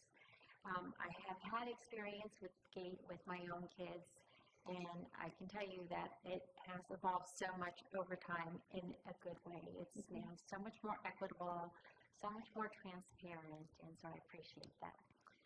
Back when my kids were young, tests were not universal, and teachers referred, and if you were a parent who knew to ask, you could possibly get tested. And so that's like a criteria there that's just, and it was pretty much based on one data point back then. If you met that number, and then you're either in or you're a high achiever and recommended, you got in. And so there was a lot of I don't know how to say it, but just flexibility. And so I would love to learn more about the data points that you had mentioned, just so that I understand it, like examples of what data points you're looking at. I'm going to go back to, no, wait, this way. I'm going to go forward. Okay, got to go to the computer, not the screen. There we go. So, do you all have the electronic version as well? If you have the electronic version, the actual links are right here. You can see the exact data point. Do our folks here, are they able to open one of these, that top link on the top there? There we go. Open that up. Perfect. Didn't know that was a link. Beautiful. Okay, perfect. We expand that. So this is an example, and this is posted publicly on our website so that anybody can see it at any time. We have this pathway kind of a formula. So if your student, this is for 3rd to 6th graders, if your student is scoring in the 80th percentile here, this is the range of, it's kind of the minimal qualification. We require more measures for them to meet in addition to that GATE data point. So you can see there, they would also need, can you scroll all the way down for me? Thank you so much. Beautiful. They need the Lexile at the grade level or above. They would need the SBAC or the iReady. We can use either one of these at the exceeds level in ELA and math. And they would need to have exceptional work and study. And they would need to have the tabs is based on teacher observation. It's a nationalized survey that looks for those 8 attributes. So we ask for the teachers to rate how often students show these kinds of attributes. So they would need all of those when they're in that kind of lower band of scoring. Could you scroll up on this dot for us a little bit, all the way to the top? Perfect. You could see here, if you're scoring in that 96th through the 99th percentile, so really high, you need fewer of these. You would only need 2 of those elements, and you would only need your scores at the meets. It's quite interesting to me, having seen a lot of GATE data over time, and Sally is nodding because she's seen the same. We see many 99 percentile students. In fact, I just taught a parent conference today at a school who struggle at school, which tells us something, and that we need to broaden our mind about how to approach these students. But they often don't have all of those measures because they're not finding school as engaging as what's going on in their head. And so those students need fewer factors because clearly they are demonstrating to us that they have a need for something a little bit different. So it's that kind of a gradated system that we use. And we even do, so say for kiddos that are falling, it's usually in that pathway 3 or 4, but occasionally I see them in 1 or 2. Right now, I'm just going back to a round of kiddos for what we call additional evaluation. So some parents will get a letter that says, your student has been, flagged as potential, but we're going to hold and look for additional evaluation. So maybe they just need 1 more factor. So this time of year, we'll go back and we will check the SBAC scores, and we'll check the iReady and say, did they meet those factors now at the end of the school year, and we'll qualify them. So I'm just starting to get those out right now. This year we have actually a good number of students that are getting that qualification based on that last additional evaluation. So we really do try not to leave a stone unturned and miss a student. But if we do, they can be evaluated the next year. So any year they could be brought back up. Well, thank you. This is great to know. Thank you. I really appreciate it. The other thing I wanted to mention is the other significant change is that it used to be that if you qualified for GATE, or if you were GATE identified, you can take honors and you can take APs. And I remember my kids were, struggling, like, why do we have to be engaged to take those classes? Like, it just didn't make sense if they really wanted to take those classes, right? Mm-hmm. Now, is there a GPA requirement to take the honors and the AP classes? Well, it depends on what school you're attending, right? El Rancho, for example, has quite a strict GPA requirement. Some of our other middle schools are more flexible, but I tell our GATE parents this all the time, and our general education parents, because many of them who came up through our school district are very familiar with what you just said, and I experienced that with my own children. If the kiddos did not hit that GATE identification or a particular, state testing score, they were outside of that honor spectrum. our secondary honors and AP programs have really, really grown. They are very broadly inclusive, and at least for our own Orange Unified schools, I can't always speak to the charters, though I know some of our charters do have a little more inclusive practice. But we really are looking to give kids more opportunities. So there are probably in most of our Orange Unified suggested guidelines, but if we have a student who's not meeting that but has other measures to demonstrate, we definitely invite parents, students to speak to the school, advocate it for it, and ask for that placement, and usually that is honored as long as there's evidence that that student has some ability or motivation to do that work. But it's a huge turnaround, and I think that's why so many parents ask for testing in 6th grade, even though every year we do a fall meeting just to let them know about the process, and then we do a spring meeting for those who qualify. I must say it 5,000 times, your child does not need the GATE qualification for middle school, but folks still, worry about that. Yeah. And I understand that. I experienced that as well. Okay. And one last question. Some parents seem to think that you can study or that will And the COGAT. Yes. Yeah. Yes. And so I remember when my kids were young and this parent came up to me and goes, my daughter wants to go to Harvard. So you already knew this in 3rd grade, right? So you really need to get her engaged. So she goes, is your daughter studying for the LCAP? And I said, what's that? Like, I didn't even know. And so she proceeded to tell me, like, yeah, you can take these classes, you can do this, and I don't think so. Yes, I agree with you. I just want to make sure that, kids who don't have resources are left out, are not left out. Absolutely. That's my point in asking that question, is because if it's something that people can study, they can take classes, they can, they have the resources to get coached on it, Right. We have so many kids who may qualify not make it because of that. Right, correct. And I definitely have experienced that. And I know it's something staff is worried about as well, because we have seen that occurring. I have definitely myself, because we have so many students to test around the district, I'll often end up testing students myself. And I've definitely had students, little students sometimes, who've said, paper folding, my favorite section. So yes, it occurs around the district. And I think it's almost impossible to prevent it. It is impossible to predict exactly the kinds of questions that would be on there. So I would hope that if it changes the scores, it would only change it a very small amount for students, because there's a wide variety of questions and they all flip. And some of them are just kind of odd questions. Some of them, it took me several years to figure out what the answer was giving the test. They're kind of wonky, but yes, parents do it. And yes, we do get students qualified from every single school around the district. What I do advise both parents and even teachers, and it's probably something we could emphasize a little more, particularly in our Title I campuses, because I have had some teachers that they don't practice the test, but they practice novel problem-solving activities.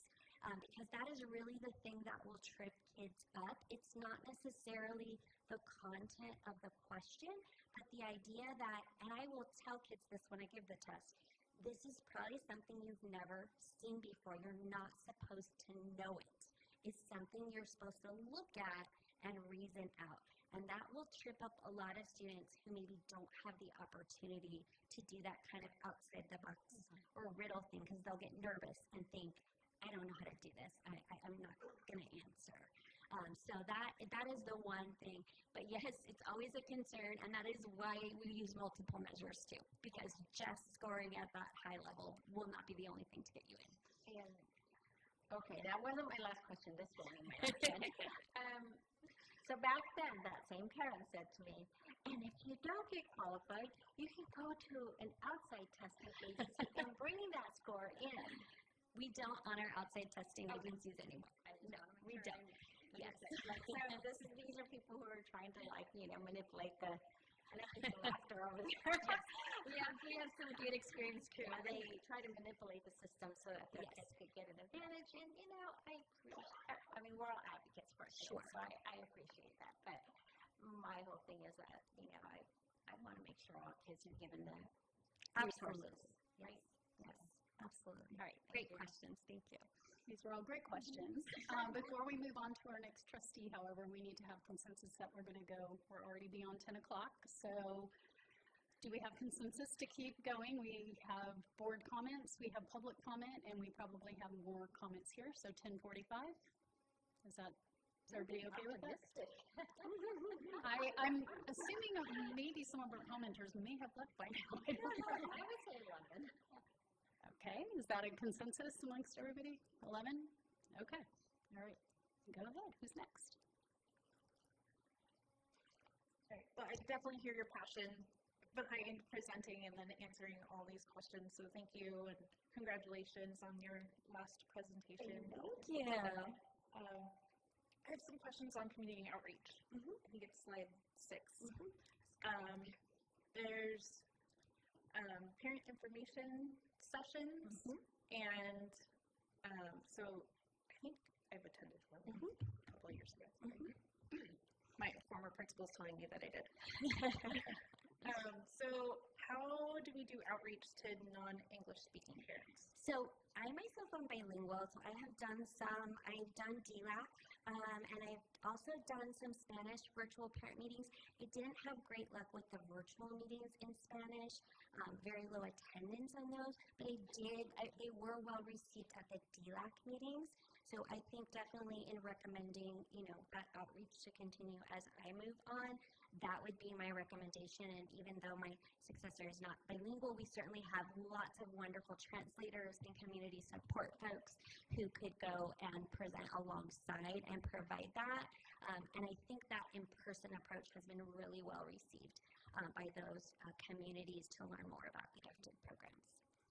I think that's my follow-up question. There's definitely like a culture difference in terms of families coming in and learning our education system here, which is completely different from an education system that they maybe grew up in their home country.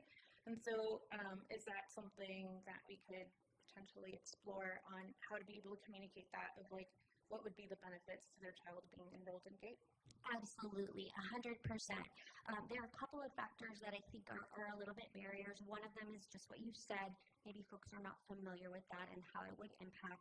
And I think continuing those outreach efforts to our ELACs, our DLACs, some of those committees would be extremely helpful to guide that. The other one that just occurs, honestly, is a transportation barrier, because GATE used to be, in years past, it used to be a categorical program funded by the state where money was specifically targeted for GATE. So some of you might remember many years ago we used to offer busing for GATE programs, which we no longer have the funding to offer because of the change in how this was funded. So that will come up from time to time, is some of our families don't have necessarily the means to get their child to another program, or they've got multiple students and they don't want to move that student.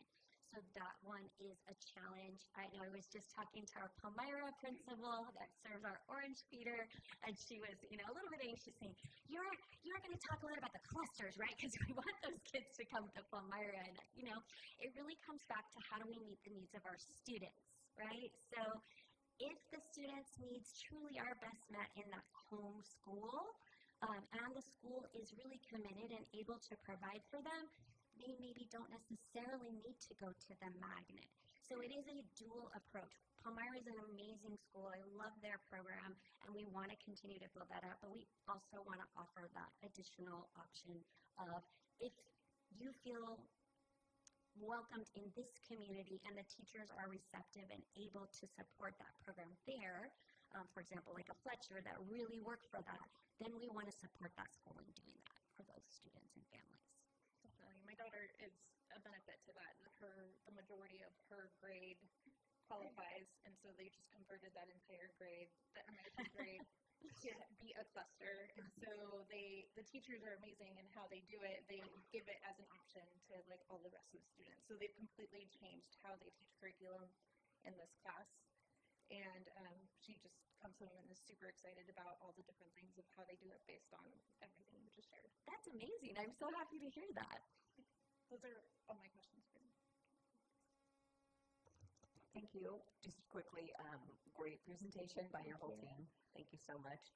I just wanted to piggyback on that. being a former GATE teacher back a million years ago, we did the cluster program, and we started in first grade. One of the benefits, and there's benefits to all the programs, but in that case where maybe a student couldn't go to a school that's a magnet, when you have even just a few GATE students in one class, but you're teaching to them, it's going to bring up some of those other students. I would be teaching my little GATE group, and the other ones are like, well, we want to do that too, because that higher level, that was more fun and more interesting to them. So it does help bring that up, and you don't want to drain your school of all of your gifted students. So it's nice. I really appreciate that we have so many different options, because when I was in college, I remember the teacher in the special education class saying, I'm going to pose this to you. Is special education and GATE, are they all on a continuum of learning? Because it's learning differences. That's all it is. Yes, indeed. And there are twice exceptional, and there are kids that you have to almost do individual plans for those kids, just like you do with special ed. So I'm glad that we're doing that and serving all our kids.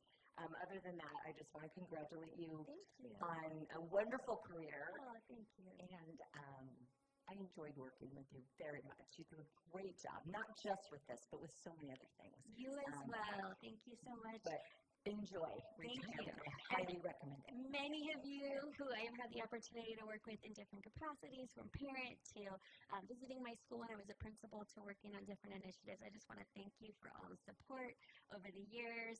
I truly, people ask me, are you sad? I mean, of course I'm sad to be leaving some of this meaningful work and great people, but I truly feel good because I feel like our district is in good hands and moving forward. So thank you so much.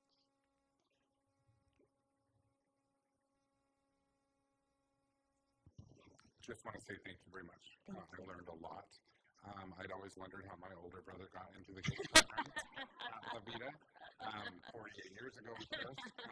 I think the biggest thing back then was I was jealous he rode the bus to school. That's what school buses and Totally. But thank you and congratulations on your Thank you very much. Thank you so much, everyone. Have a wonderful evening. Thank you so much. Just would like to say one thing because everyone else talked.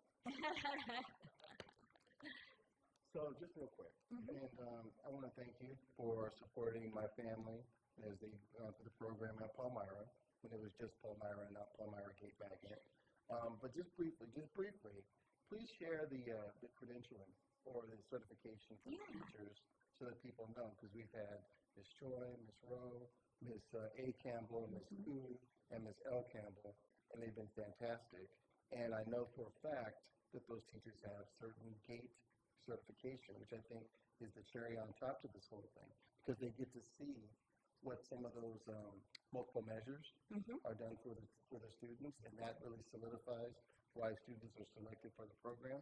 Even if they're not in that 99 percentile, they have other measurements of the pathways. So if you can explain that briefly. Absolutely. So we have in our magnet programs, quite a few of our GATE teachers were certified in outside sources, like Ms. Barone did University of Connecticut. Some of the she did both. All right, fantastic. Some of our Palmyra ladies have done SC programs, as well as Running Springs have done USC programs. A lot of our folks were trained through Orange County Department of Education on their certification program, and we got a lot of demand and a lot of requests to continue that, and that was costing us about $2,000 a teacher. So we realized it's not a very cost-effective approach for us. So we worked with the Orange County Department of Ed, along with, there's a consortium in this county that is OC GATE, and it actually bleeds over into our neighboring counties a little bit. So they have outlined the areas that they want to address for GATE certification and what it would need. So essentially it's 15 hours of seat time as well as observation and some assignments. So we started to adopt that here 2 years ago. We did 2 full training days as well as visiting in our magnet classrooms, and we did visit some clusters as well. Ms. Brown's been a host for this group a few times for them to come and see the strategies in action. And then we have them complete a depth and complexity unit. We have them complete a case study on a student, and we have them also complete a personal reflection. So they have to do all those items, and then we certify them as GATE certified. It's been a really popular program. We've had anywhere between, I would say 15 and 30 teachers a year that want to participate in that. And because we can do that with existing staff, it's costing us very little. Sometimes we have some additional extra earnings to pay. We might bring them in on a summer day so we can get all of the hours in, but much more cost-effective way to go. So that's what we've been doing. Yes. Thank you so much, and good best to you on your retirement. And as Ms. Yamasaki said, in the entire time we've been on the board, we've never had a presentation, and it was so delightful. You're obviously very passionate about it, and I didn't know all that went in. My daughter was part of the GATE program, and I had no idea what was involved in all of it. So thank you so much. Thank you so much, Ms. Anderson. It's been a pleasure to work with you. Absolutely. Take care. Bye-bye, everyone. I just want to comment on the late hour, and I apologize for that, but you've seen the reason why Dr. Whitmer and I discussed this. We talked about having her come this evening because she's going to be gone next month, right? So I know Ms. Sines will do a great job. I think Rand has such a history and such a wealth of knowledge that to not be able to take advantage of that when it was explained to me that you've never had a presentation on GATE, I think it's really helpful for you to all get that. So kudos to her, congratulations on her retirement, but that's kind of why we're here later tonight. But anyway, I think it was well worth the time. 100%. 100%. Thank you. Okay, we are going to consent items. Are there any trustees that would like to pull an item? Okay, hearing nothing. We will take all of the consent items in one motion. Do I have a motion to pass the consent items? I'll move it. Okay, Trustee Thomas. Do I have a second? Trustee Yamasaki. Any discussion? All those in favor? Aye. Any opposed? Hearing nothing, motion passes 7-0. Okay. And now, I need my agenda.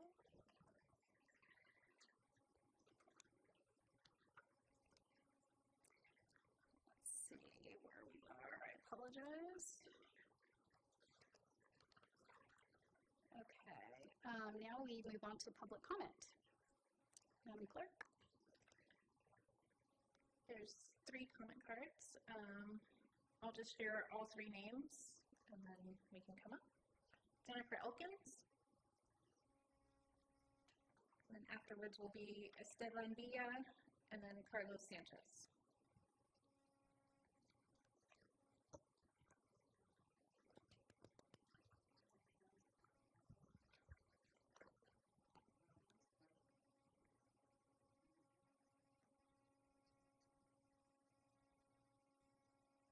Okay, thank you. I'm back because I couldn't sleep tonight unless I got a couple more things out.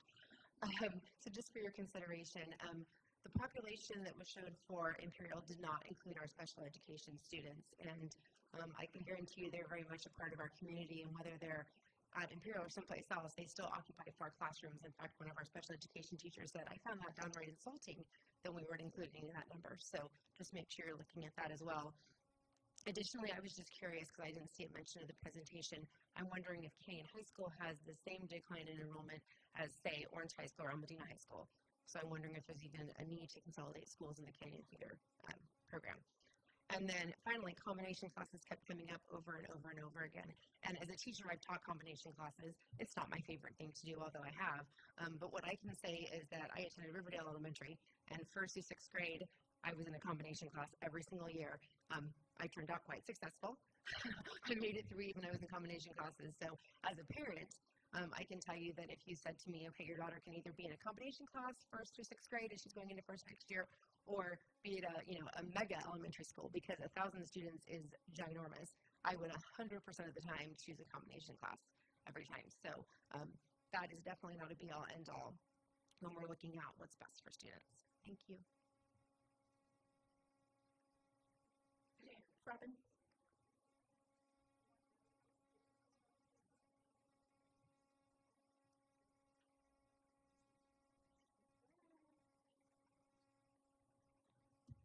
Okay, I am really proud of OUSD, and I was blown away by the climate and the GATE presentations tonight.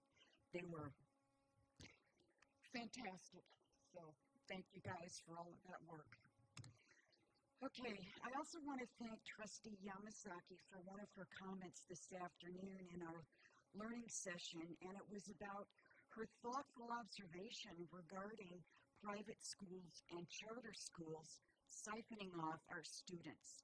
And I have to tell you, because I'm so proud of OUSD, really frost my cookies if that happens. Sadly, OUSD now has to compete for students, and I can't underline, boldface, all caps that word enough. We have to compete for students, and I think the consolidation plan, based on what I learned today and what I learned in the presentations tonight, it's a fantastic opportunity for us to position OUSD as the most attractive educational option. Parents have a lot more choices, not a default anymore that you're going to go to your local public school. Okay, so I'll move on. I know it's very, very, very early on the consolidation plan, but I am requesting that the board remove Levita and its playing fields from the surplus property list. We have two viable scenarios where Levita is going to get students from other locations, and I also strongly urge the board and the consolidation committee to consider a second sports academy at Levita. Levita is far enough away from Olive where we're not going to cannibalize each other's students, and I think it would be a huge plus to the district, not only to get more students in, but as a revenue generator. I believe over the life of a sports academy at Levita, the revenue that it will generate over its lifetime will be far greater than the revenue from a one-time sale of those playing fields. And since I live right behind the fields, I can confidently attest there's room for soccer, baseball, softball, and believe it or not, golf. So I strongly urge you guys to consider that as an option for Levita and not give those fields away. Thank you. Esteban?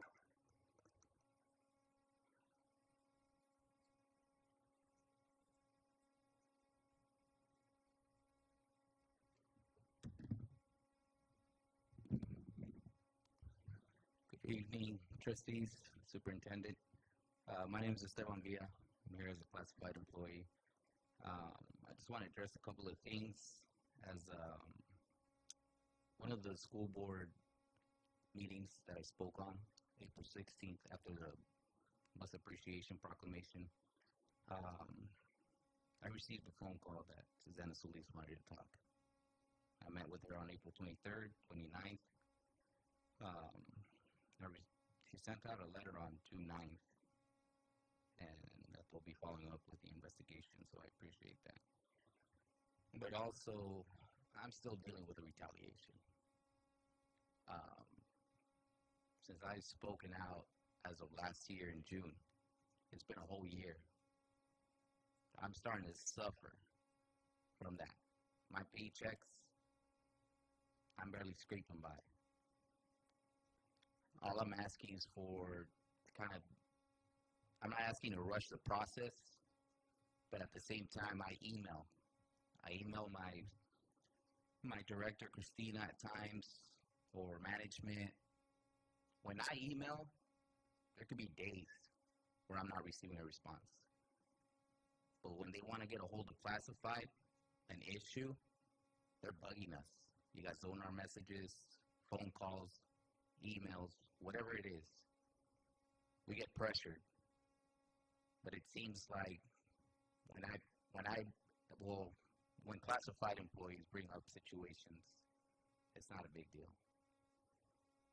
All I'm asking is that, like I've said from day one, transparency, be fair, right?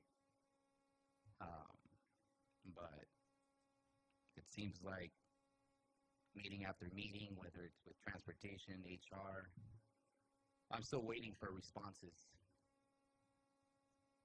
So, like I said before, I'm going to keep coming, because if I don't stand up for the people, I don't know who would last this long getting a hit on their paycheck. If I don't do it, I don't know who else will. Thank you.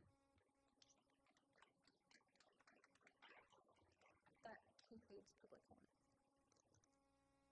Thank you, and thank you to all the speakers who waited to speak. We appreciate that. Other business, we have board recognition and comments. So, do we want to go down the line? How do we want to do this? Start, Mr. Thomas, Trustee Thomas. I just have to speak about graduations. I was elated to be able to attend all 4 comprehensive high school graduations, and they were positively amazing.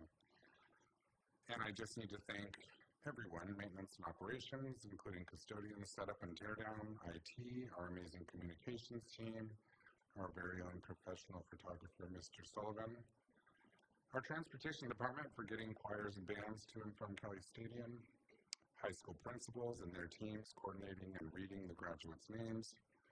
I'm sure their mouths were tired also, like mine was. Anyway, I also attended Portillo's 8th grade promotion with Mr. Gammon, making it seem like it was a breeze. It was a great morning. Also, congratulations to all of our alternative education schools, Richland Edge Virtual Academy and Parkside. And finally, big congratulations to Canyon Hills graduates. And I thank you. Thank you. I'll just say ditto. The high school graduations are amazing, but it blows my mind every year how many people are involved and just the setup. And I mean, I could go on, but it's crazy. As soon as the graduates go out, there are people scurrying to pick up water bottles and trash and flip it to get ready for the next one. And it's truly incredible. Just a great way to really celebrate what we do. I was honored to receive the class at Villa Park High School. And some of my very first students when I was principal at Butler were there, and I got to give hugs and shake hands. And I also got to be a part of Sarah Villa's 6th grade promotion, and same thing, got to see a lot of my former students. And that's someone said to me, that's the paycheck. Like, that's why we do what we do. Our jobs, as teachers and educators are so glamorous at times. Not really, but that's why you do it, when you get to see those kids. So that was amazing. And then just again, to Ms. Nib, thank you so much for all you've done. I enjoyed working with you as well, and I know you spent a lot of time with me when I was principal, helping me with HR type things, and what you did during COVID was just, I don't know how you did it. We hate to lose good people, but at the same time, we like to grow leaders, and we have a wonderful opportunity. We can't do anything but cheer for you, so we will be cheering for you, and please keep in touch. But thank you, and congratulations, yes. And same to Mr. Christensen. We've said it all, but it's just astounding that you can keep serving and retire and keep serving.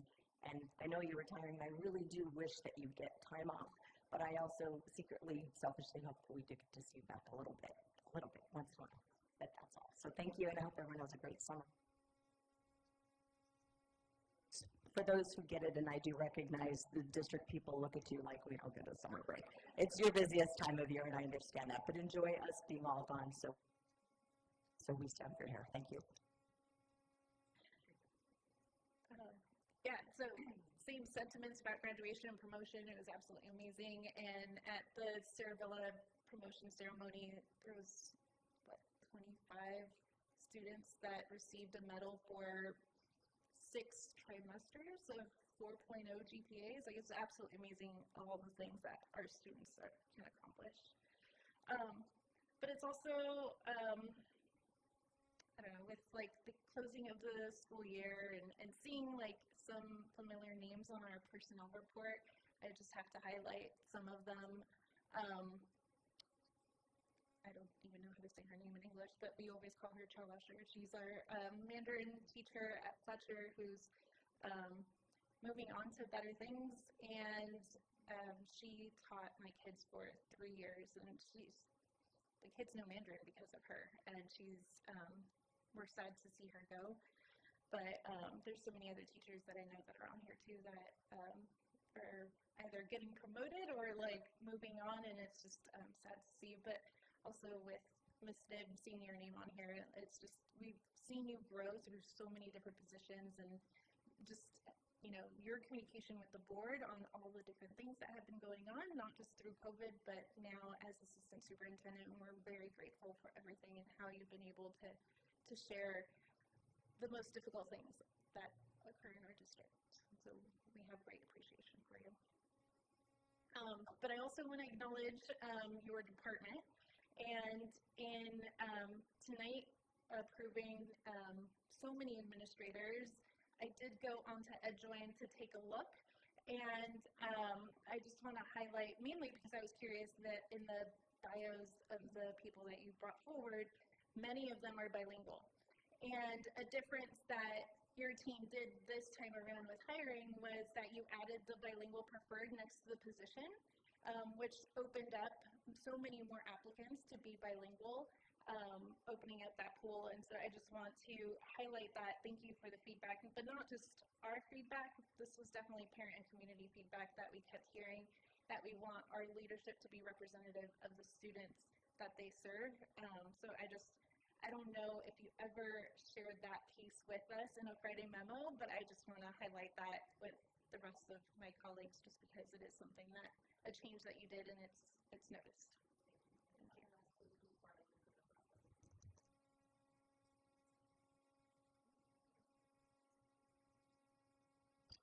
Well, my colleagues have said everything so well, so I'm just going to say down.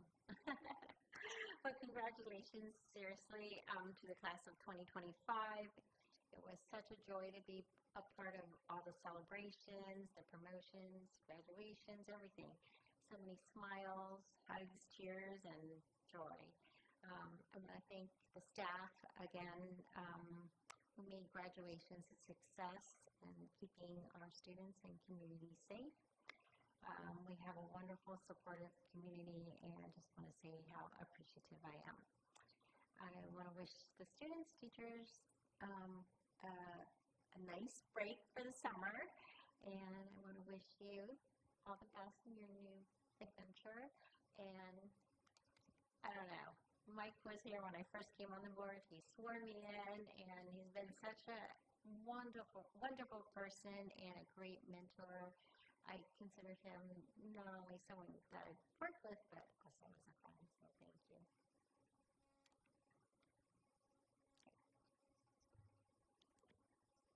I don't love the word ditto, but also I feel the same. I appreciate everyone's sentiments. For me, I haven't been on the board a year, but in that way, the end of a school year sort of feels like it's the end of my first time on the board in this way. And everyone in this room, I've learned so much from you, and I really appreciate all the time that you take to put together the presentations and the information that you give to us. And I like the data, and I look at it, and I read it, and I read all the emails and the comments, and I'm learning a lot, and I hope that you feel that I'm engaging appropriately and asking the questions that need to be asked.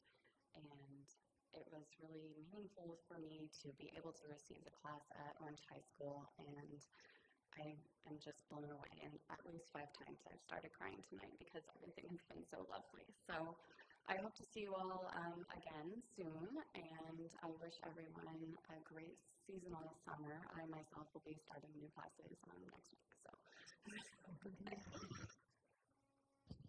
Thank you, Mrs. Nibb, for your service. We appreciate you very much. Thank you, Mr. Christensen, once again for all of your service here and guiding us through this tumultuous time. The graduations and promotions were awesome. So, my wife was out of town for the past couple of days. She was at Avid in San Diego. And it just seems to me that it's ridiculous to be at home with 3 kids. It doesn't make sense because summer started when she left. It's unfair. But in all seriousness, we always try to do some reading over the summer. So that's my message right now, briefly. My nephew Elijah and I, we started, I read it already, but we started Parable of the Sower with Octavia Butler. If you haven't read it. But reading it, I had to explain to him, increases your vocabulary. It combats learning loss in the summer. And it's very important for you to be able to dream, to be able just to go somewhere you've never gone before.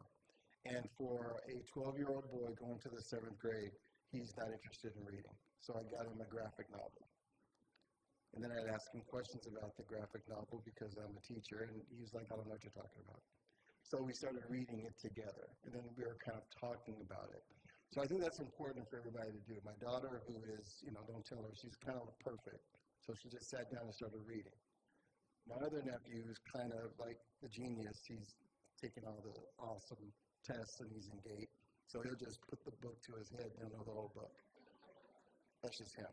So I think all students should be able to do that. And it's a bonus when you get to sit down and read with your kid. So I encourage that. I think that's something to do for the summer. Visit your local library, get a library card, check out some books. I thank you all very much.